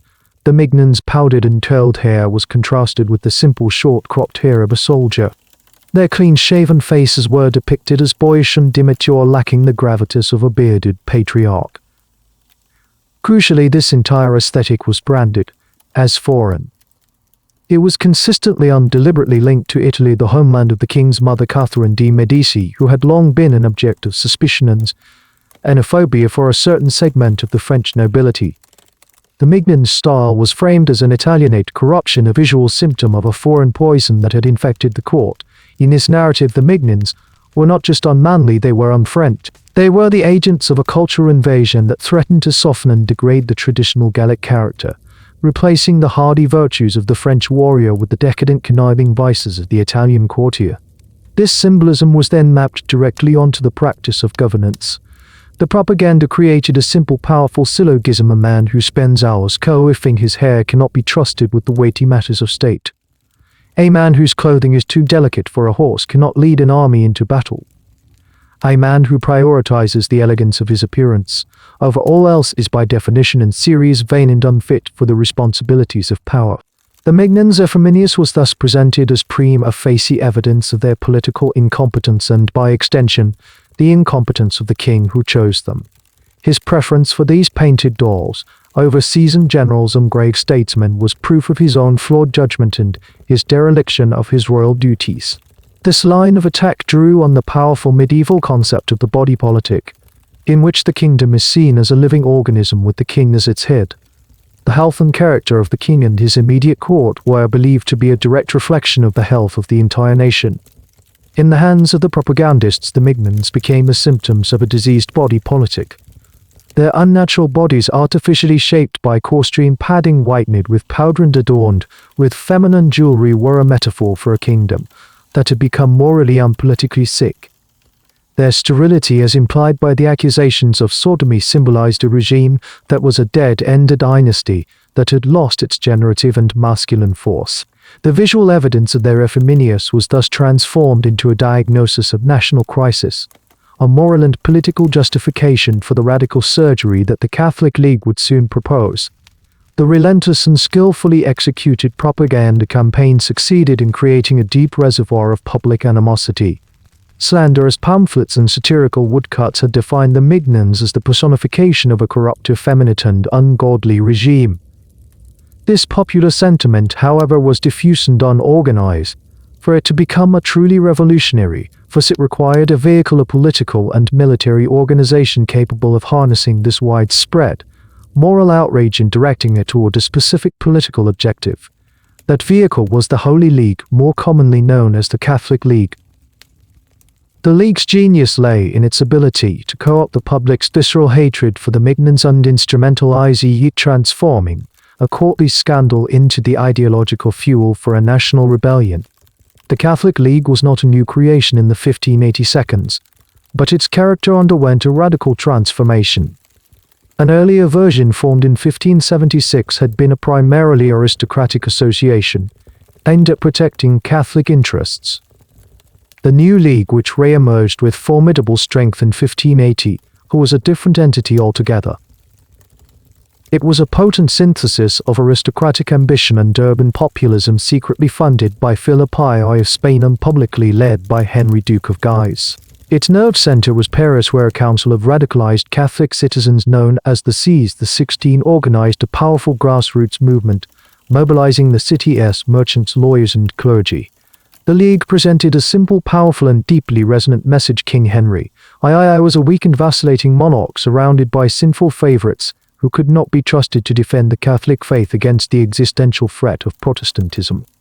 At the core of the League's recruitment and radicalization strategy was the figure of the Mignon. In the League's public discourse, the favorites ceased to be mere individuals. They became a monolithic symbol of everything that was wrong with the Valois monarchy. League preachers in fiery sermons delivered from the pulpits of Paris would rail against the Mignons' extravagance while their parishioners struggled with rising bread prices. They would decry their Italianate fashions and unnatural morals as a foreign contagion that was poisoning the soul of France. The Mignons provided a convenient and easily understood explanation for a host of complex national problems. They were a simple target upon which the public could project its fears, frustrations, and pious indignation.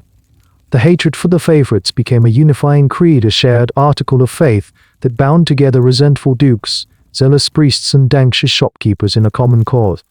This message was amplified through the League's sophisticated propaganda network. The same presses that produced the anti-Mignon libels now operated as the official mouthpieces of the League. The narrative was consistent and relentless. Every political decision made by the king was interpreted through the lens of his relationship with his favorites. If the king signed a peace treaty with the Huguenots, it was because his judgment was clouded by the sinful influence of his effeminate courtiers. If he raised taxes, it was not to fund the state, but to lavish more wealth upon men like Pernon and Joyous. The Mignons were presented as a screen, a corrupting filter that stood between the king and his Catholic subjects, preventing him from hearing their righteous demands and performing his sacred duties. The political situation after 1580 forgave this narrative an apocalyptic urgency. In that year, the king's younger brother and heir Francis, Duke of Anjou, died. According to the laws of succession, the next in line to the French throne was the Protestant leader Henry of Navarre. For the Catholic League, this was an unthinkable prospect, a prelude to the complete destruction of the faith in France. The Mignons became the crucial link in their argument against the king's fitness to handle this succession crisis. The League argued that a monarch so morally compromised, so beholden to his depraved favorites, could not possibly possess the strength or the divine favor needed to resist a Protestant succession. He might even, they hinted, be persuaded by his corrupt counselors to accept it. The existence of the Mignons was thus framed as proof of the king's untrustworthiness. The only solution, according to the League, was to place the leadership of the kingdom in the hands of a true and unwavering Catholic champion, Henry, Duke of Guise. The public's hatred for the king's favorites had been successfully weaponized, turned from a social grievance into a compelling argument for a political coup. The calculated and relentless campaign of the Catholic League was more than a simple exercise in character assassination. The attacks on the Mignons, while seemingly focused on the personal vices of a few individuals, were in fact a sophisticated and deeply subversive assault on the very foundations of royal authority in France. The ultimate target was not the Duc d'Epernon or the memory of the Duc de Joyeuse. It was the mystique of the monarchy itself. The League's strategists understood that to topple a king, one must first demystify him, stripping away the sacred aura that rendered his person inviolable and his authority absolute. The Mignons were the perfect instrument for this delicate and destructive operation. For centuries, the French monarchy had been buttressed by a powerful theological and ceremonial architecture. The King of France was not merely a secular ruler, he was the Rex Christianissimus, the most Christian, king anointed with holy oil at his coronation in Reims in a ritual that was believed to connect him directly to God. This consecration elevated him above ordinary mortals, imbuing his office, if not his person, with a semi-divine status. This mystique created a reverential buffer, a profound psychological barrier that made direct attacks on the king's legitimacy difficult and dangerous, bordering on blasphemy. To question the king was in a sense to question God's judgment. This was the sacred shield that the League needed to pierce. Directly accusing the king of heresy or tyranny was a high-risk strategy that could easily backfire, alienating moderate Catholics who, while disapproving of the king's policies, still revered the monarchy as an institution. The Mignons provided a much more effective indirect route of attack. They were a proxy, a target through which the king could be savaged without laying a hand on the sacred office itself. The logic of the propaganda was insidious and effective. It did not initially claim the king was a bad king, but rather that he was a tragically flawed man who made bad choices. And the most visible, consistent, and unforgivable of these choices was his elevation of undefection for the Mignons. The propagandists focused on the king's human fallibility, his personal judgment. Every pamphlet that mocked the Mignons' effeminate dress was by implication a critique of the king's protest and unkingly aesthetic. Every accusation of the Mignons' financial corruption was an indictment of the king's irresponsible stewardship of the realm. And most devastatingly, every insinuation of sexual depravity was a direct assault on the king's personal moral character. The syllogistic logic was simple and powerful. A good and wise king would surround himself with pious, virulent, noble counselors. Henry II surrounds himself with impious, effeminate, and grasping favorites. Therefore Henry II cannot be a good and wise king. The Mignons became the living proof of the king's unfit to rule, the primary exhibit in a public trial of his character. This strategy effectively collapsed the distinction between the king's private person and his public office, a distinction that was crucial to the stability of the monarchy. His personal affections were reframed as a political crisis. His choice of companions was presented as a matter of national security. By relentlessly focusing on the alleged sins of the king's private life, the League successfully argued that his personal moral failings invalidated his public political authority.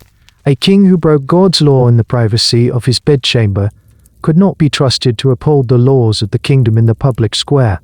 This sustained campaign of insinuation and character assassination achieved a profound and lasting shift in the political consciousness of France.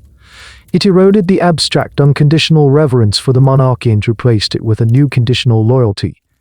The king's legitimacy was no longer to be taken for granted as a matter of divine right. It was now subject to public review, measured against a standard of personal piety and effective governance that the League itself had defined.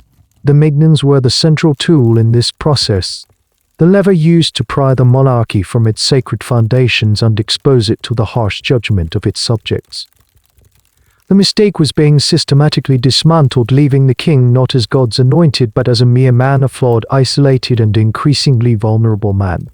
Having successfully stripped him of his symbolic armor, the League could now prepare for the physical assault. The ideological framework constructed by the League's propagandists had proven catastrophically effective. By successfully portraying the Mignons as moral and political tumors on the body politic, their enemies had stripped them of their human status in the eyes of a significant portion of the population. They were no longer simply political rivals, they were infections to be purged. The logical and lethal corollary to this dehumanization was the normalization of violence against them. Having been rendered symbolically monstrous, their physical destruction could be framed not as murder, but as a necessary and even righteous act of political hygiene. The inevitable assassinations, which had begun as sporadic acts of personal vengeance, now escalated into a more systematic and politic campaign of alienation. The precedent had been set early in the reign. The 1575 assassination of Duguay, Street, and the 1578 ambush and murder of Saint Mignon were clear demonstrations of the fatal risks associated with royal favor. These earlier killings, however, were primarily rooted in personal honor conflicts, and courtly intrigue. Duguay Street for his arrogance, Saint Mignon for his alleged affair with the Duchess of Guise. While politically convenient for the Guise faction, they could still be understood within the existing, albeit brutal, aristocratic code of conduct. The violence that began to emerge in the 1582 under the ideological banner of the Catholic League was of a different character. It was colder, more programmatic, and aimed not just at punishing an individual but at dismantling the king's power structure one favorite at a time. The most significant blow fell not in a darkened alleyway but on an open battlefield, though its context and conclusion blurred the line between combat death and targeted killing. This was the demise of Joyeuse, the king's arch-mignon, the dazzling and opulent duke who more than anyone else symbolized the glamour and extravagance of Henry II's court. In 1587, the kingdom was plunged into the Eighth War of Religion, the War of the Three Henrys.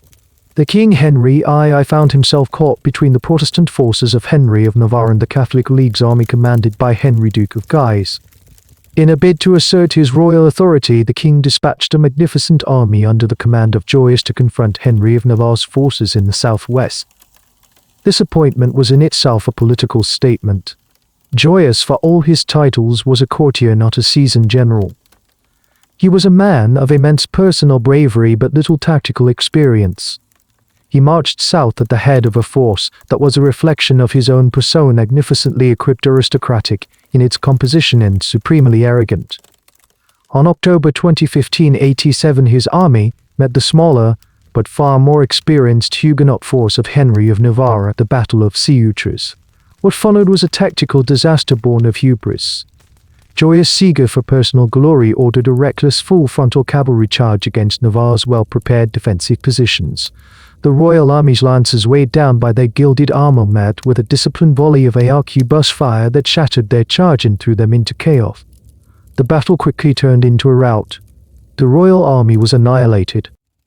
Joyous, seeing the disaster, attempted to flee but was surrounded and captured. Recognized despite the chaos, Joyous surrendered and offered a substantial ransom of 100 lingding. The offer was ignored. But Alfolger's the hatred for the king's Mignons, symbols of the court that had orchestrated the street Bartholomew's Day massacre, ran deep. He was killed on the spot, his death a deliberate act of retribution by soldiers who saw him not as a noble prisoner of war to be ransomed, but as the embodiment of a hated regime. The death of Joyous was a devastating blow to Henry III on multiple levels. It was a profound personal loss, the death of a man he had loved like a brother. Politically, it was a catastrophe. It demonstrated the menace and the impotence of his royal army. The defeat and death of his most glamorous favorite was a public humiliation of the highest order. For the Catholic League, it was a moment of immense propaganda value. They could now argue with the evidence of a battlefield littered with noble corpses that the king's favorites were not only morally corrupt, but militarily useless, incapable of defending the kingdom.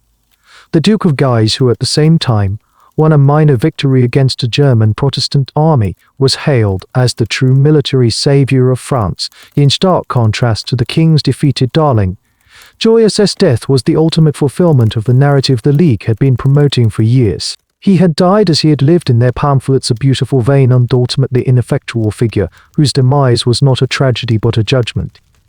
The catastrophic defeat at Ceutres and the death of the Duc de Joyeuse marked the beginning of the final act in the tragedy of Henry III. The event shattered the king's prestige and left a gaping vacuum in his intricate system of favor. Into this void stepped the sole remaining pillar, and all the royal favor, influence, and resources that had once been divided between two arch-Mignons now flowed to one.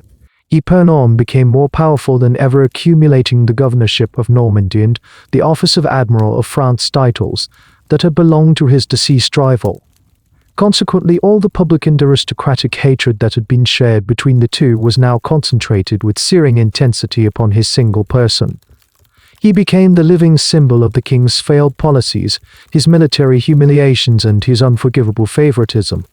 In stark contrast, the Duke of Guise, fresh from his minor but well-publicized victories, returned to Paris as a conquering hero.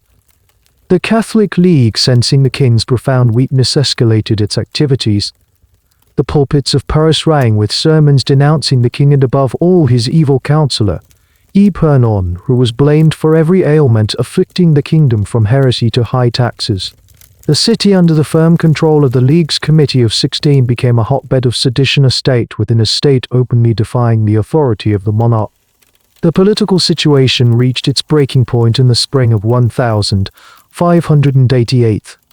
Henry II, in a desperate attempt to reassert his authority, explicitly forbade the Duke of Guise from entering Paris. It was a direct challenge, a line drawn in the sand. Guise, supremely confident in his popular support, defied the order. On May 9, he made a spectacular and theatrical entry into the capital, acclaimed by ecstatic crowds who hailed him as a new Charlemagne. He was, for all intents and purposes, the true king of Paris. For Henry III, this was the ultimate act of lèse-majesté and intolerable public humiliation.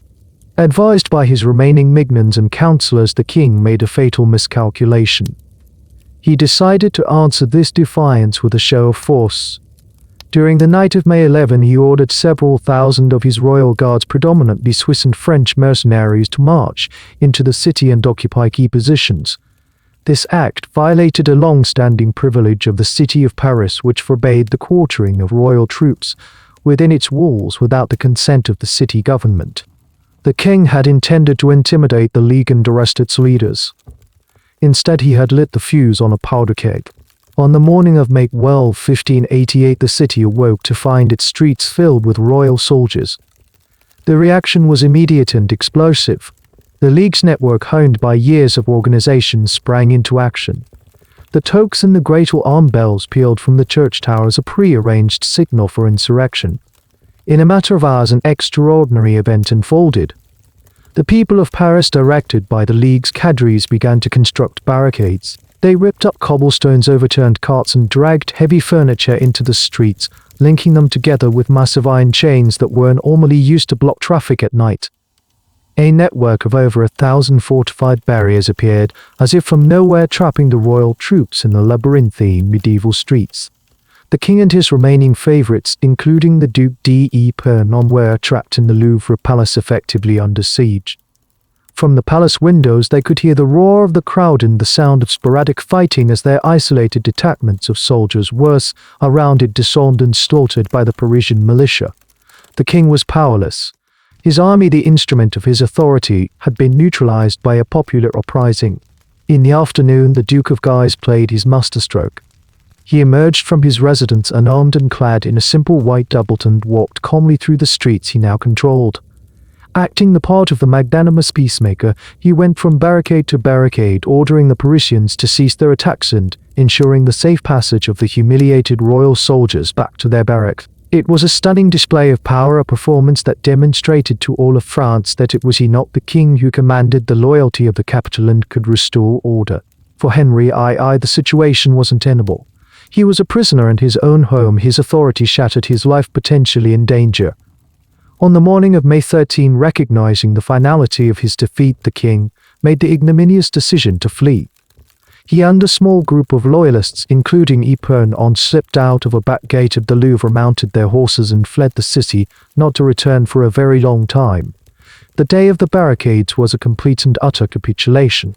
The King of France had been driven from his own capital by his subjects, led by his chief rival. The political system he had so carefully constructed around his favorites, designed to insulate and protect him, had collapsed in the face of organized popular fury. He was a king in name, only a fugitive in his own kingdom, left with nothing but a burning desire for revenge. The flight from Paris on the day of the barricades was the nadir of Henry II's reign. He was a monarch in exile, his authority publicly broken, his capital in the hands of his sworn enemy, the Duke of Guise. In the months that followed, he was forced into a series of humiliating concessions. Under duress, he signed the Edict of Union in July 1588, an act that effectively ratified all the demands of the Catholic League. He recognized the League, made the Duke of Guise the Lieutenant General of the kingdom, and formally disinherited his Protestant heir Henry of Navarre. He appeared to have capitulated completely. But behind this mask of submission, the king was nursing a cold and calculated desire for vengeance. The humiliation he had suffered was a wound that could only be cleansed by blood. His primary target was clear. The Duke of Guise had not justified him. He had usurped his authority and exposed his impotence to the world. As long as Guise lived, Henry II would never be the true king of France. The king, a student of Italian political theory, the works of Machiavelli, knew that a prince who could not command respect must at least inspire fear. The traditional levers of justice were useless. No court in the land would dare convict the idol of Paris. The solution, therefore, had to be extrajudicial. He decided to employ the very tool that had become so commonplace during his reign: assassination. The opportunity came in the autumn of 1588. The king convened a meeting of the Estates General at the Royal Château de Valois in the Loire Valley. The Duke of Guise, now at the apex of his power and blinded by his own arrogance, felt secure enough to attend despite numerous warnings from his advisors. He believed the king was too weakened to counteract against him. This was a fatal misjudgment of the king's character. Henry II, though physically delicate and often indecisive, possessed a capacity for cold, methodical ruthlessness when pushed to the absolute limit. For this most secret and dangerous of tasks, the king turned to the men who formed the last remnant of his trusted inner circle. The Duc d'Ypern, the most hated man in France, was prudently sent away on a provincial mission to create plausible deniability. In his place, the king relied on a group of loyal gentlemen in waiting, and most significantly, the members of his personal bodyguard known as the 45. This was a group of guardsmen, mostly Gascons, known for their loyalty to Ypern and the king, who had been hand-picked for their discretion and their martial skill. They were in essence the last of the Mignons, a corps of enforcers bound by purse and an oath to the king. The king meticulously planned the assassination himself, orchestrating every detail like a stage director. The date was set for the morning of December 23, 1588. The location was the king's own private apartment on the second floor of the chateau. This choice was symbolic. The duke would be killed in the very heart of royal power, the inner sanctum he had so long sought to dominate. On the appointed morning, the Duke of Guise was summoned to a council meeting with the king. He arrived early and waited in the council chamber. He complained of a chilly detail recorded by many chronicles and was given a box of comfits. The atmosphere was thick with a tension he seemed not to perceive. The king's secretary then emerged and informed the duke that His Majesty wished to see him in his private study, the View Cabinet. To reach it, Guise had to walk through the king's bedchamber. As the Duke of Guise, tall and imposing, pushed aside the heavy velvet curtain to enter the antechamber, he stepped into the trap. 8 members of the 45, armed with swords and daggers, were awaiting for him. They fell upon him at once. Despite his surprise and the number of his assailants, Guise fought back with ferocious strength. He was a formidable warrior and reportedly dragged his attackers across the room, his voice roaring for his absent retainers, but the odds were impossible. He was stabbed repeatedly in the back, the chest and the throat. He finally collapsed at the foot of the king's bed, bleeding to death on the floor of the royal bedchamber. Henry II, who had been waiting nervously in the adjoining study, emerged once the sounds of the struggle had ceased. According to the dramatic and perhaps embellished account of the historian Jacques Courgestidau, the king looked down at the body of his fallen rival and remarked on his great size, saying, "My God, he is even taller dead than he was alive." The king's retaliation was not finished. The following day, the duke's brother Louis I, Cardinal of Guise, another powerful leader of the League, was also arrested and summarily executed by the 45 in the castle's dungeons. The king had acted with a brutal decisiveness that shocked all of Europe. He had eliminated the heads of the rebellion, an act of supreme and violent royal authority. He believed he had cut the head off the serpent of the League and, in doing so, had finally restored his own power. It was a desperate, bloody gambit executed by the last loyal remnants of his favored circle, and it would have immediate and catastrophic consequences. The assassination of the Duke of Guise and his brother, the Cardinal at Valois, was the king's final convulsive assertion of royal prerogative. Henry I believed that this single brutal act of statecraft would shatter the Catholic League and restore his authority. He had profoundly misread the political and emotional landscape of his kingdom. The news of the killings did not cow Paris, it ignited it. The League, far from collapsing, was galvanized by the martyrdom of its leaders. The slain Duke of Guise was instantly transformed into a Catholic saint, a holy martyr murdered by a tyrant king. The city of Paris exploded in a paroxysm of grief and rage, an outpouring of religious and political fury that made the day of the barricades seem like a minor prelude. The League's propaganda machine, already honed to a fine edge by years of attacks on the Mignons, now turned its full unmitigated power against the king himself. He was no longer depicted as a merely weak and misguided monarch. He was now branded Henry the Tyrant, Henry the Tyrant, a murderer, a heretic and a monster. The Sorbonne, the theological faculty of the University of Paris, formally declared that the subjects of France were released from their oaths of allegiance to Henry II. It was a theological justification for open rebellion and regicide. In Paris, the League established a revolutionary government, effectively declaring the city an independent republic. The remaining Valois king was now a king with no capital, no popular support and no legitimacy in the eyes of a vast portion of his subjects. In this desperate situation, Henry I was forced to make the most unlikely of alliances. He reached out to the very man he had spent years fighting and had recently disinherited, the Protestant leader Henry of Navarre. The two Henrys met in April 1589, forging a political and military alliance of necessity. Their combined royalist and Huguenot armies represented the last hope for restoring the legitimate monarchy against the radicalism of the League. For the first time in decades, a unified force under the banner of the crown began to systematically push back against the League's control. By the summer of 1589, their joint army, numbering some 40,000 men, was marching on Paris boys to lay siege to the rebellious city. It was during this siege on August 1589 that the cycle of assassination came full circle. The king had established his headquarters in the town of St. Cloud just outside the city. A young fanatical Dominican friar named Jacques Clement gained entry to the royal camp, claiming to have an important and confidential message for the king. Granted an audience, Clement approached the king and, while pretending to hand him a letter, pulled a long dagger from his sleeve and plunged it deep into the king's lower abdomen. The king cried out in pain and, according to some accounts, managed to draw the knife from his own body and strike his attacker before the guards rushed and unkilled Clement on the spot. Initially, the wound was not thought to be mortal. However, it had perforated the king's intestine and infection quickly set in. It soon became clear that Henry III was dying. As he lay on his deathbed, he formally unpublicly recognized Henry of Navarre as his rightful successor, urging the Catholic nobles in his service to swear their allegiance to him for the good of the kingdom. In the early hours of August 1589, Henry II, the last king of the House of Valois, died from his wound. The murder was the direct, predictable outcome of the ideological war the League had waged for over a decade. They had so successfully demonized the king, portraying him as a tyrant and an enemy of God, that his murder could be seen by a fanatic like Clement as a sacred duty. The death of the king marked the definitive end of an era. With him died the elaborate court structure he had so carefully and so controversially constructed. His few remaining favorites, most notably the Duc d'Epernon, were left in a precarious position.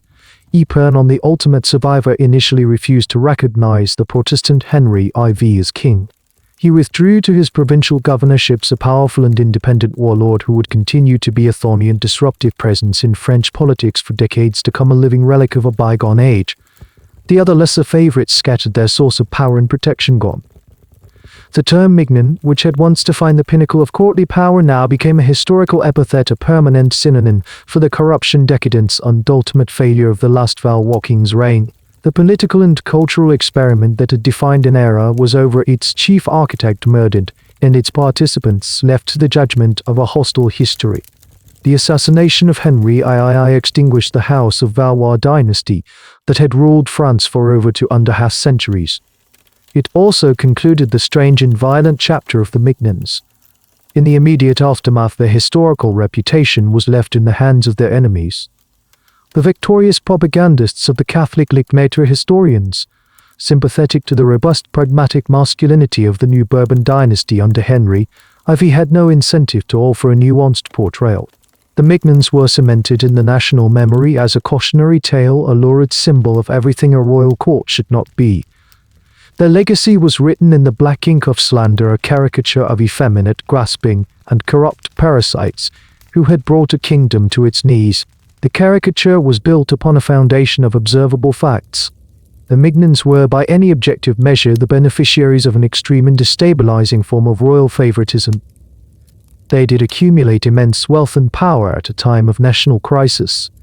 Their fashion was a radical and provocative departure from established norms, and their lifestyle was undeniably extravagant. Their intimate relationship with the king, whatever its precise nature, transgressed the expected boundaries of monarchical decorum and provided the raw material for the most damaging accusations against the regime. They were aggressive, often violent men who participated in a lethal culture of honor that undermined public order. The core charges of the propaganda against them were not pure inventions, they were malicious and politically motivated exaggerations of a recognizable reality. In this dominant historical narrative, the Mignons serve as the explanation for the failure of Henry II's reign. He is portrayed as a weak, dissolute monarch distracted from the serious business of governance by his infatuation with his beautiful but incompetent favorites. In this reading, the day of the barricades and his eventual assassination are the inevitable wages of his personal and political sins. The story becomes a simple morality play about a flawed king and his wicked counselors. A more dispassionate analysis, however, reveals a more complex picture. The phenomenon of the Mignons cannot be understood solely as a symptom of the king's personal moral failings. It must also be seen as a rational, if ultimately unsuccessful, political strategy. Henry II inherited a kingdom that was functionally ungovernable, its power structures dominated by overmighty aristocratic factions, like the House of Guise, who represented a mortal threat to the crown. The traditional tools of monarchical power were failing. In this context, Henry's attempt to create a new power base, a cadre of men whose loyalty was absolute and personal, was not an act of frivolous indulgence, but a calculated act of political self-preservation. He was attempting to reforge the French state around a new center of gravity, the king's person. The Mignons were the instruments of this attempted revolution. Their controversial aesthetics and behavior can also be reinterpreted. Their flamboyant fashion, so often cited as evidence of their effeminacy, was also a uniform of this new political power. It was a visual language of power that deliberately distinguished them from the old feudal nobility, signaling a new kind of courtly service based on culture, intelligence, and proximity to the monarch rather than on brute martial force. Their intense intimacy with the king, while a catastrophic political vulnerability, was also the very source of their unwavering loyalty. He bound them to himself not just with titles and gold, but with the powerful ties of personal affection. Ultimately, the strategy failed. It was too radically implemented too quickly, and it underestimated the deep-seated power of the traditional aristocracy and the explosive force of religious populism. Henry II's attempt to build a new centralized monarchy was shattered against the rocks of feudal reaction and religious fanaticism. He and his favorites were outmaneuvered in the propaganda war, their every action skillfully reframed as a symptom of corruption. The final legacy of the Mignons, therefore, is one of ambiguity. They were simultaneously the agents of a forward-looking, if flawed political project and the symbols of a courtly culture that appeared decadent and alien to many of their contemporaries. They were men of taste and refinement, but also men of violence. They were the recipients of obscene privilege, but they were also marked men who lived and died in the king's perilous service. Their story, written in both blood and silk, is not a simple tale of corruption. It is a complex and tragic case study in the politics of favor, the power of propaganda, and the catastrophic failure of a king's desperate attempt to reinvent the nature of power in a kingdom tearing itself apart. The account is now finished. The blood-soaked soil of the wars of religion would eventually give rise to a new dynasty, one that learned the harsh lessons of the Valois collapse. The Bourbons would in time succeed where Henry II had failed, taming the aristocracy and building the foundations of an absolute monarchy. But the ghosts of his court, the perfumed and blood-stained figures of the Mignons, would linger in the historical imagination. They remain a potent and unsettling reminder that the mechanisms of power are often deeply personal, that the line between loyalty and sycophancy is perilously thin, and that the most effective weapons in a political war are often not swords but words and images. The story is over, but the weakness is it exposed ambition, paranoia, and deadly politics of personal affection are not historical artifacts. They are part of us. A final thought before you sleep.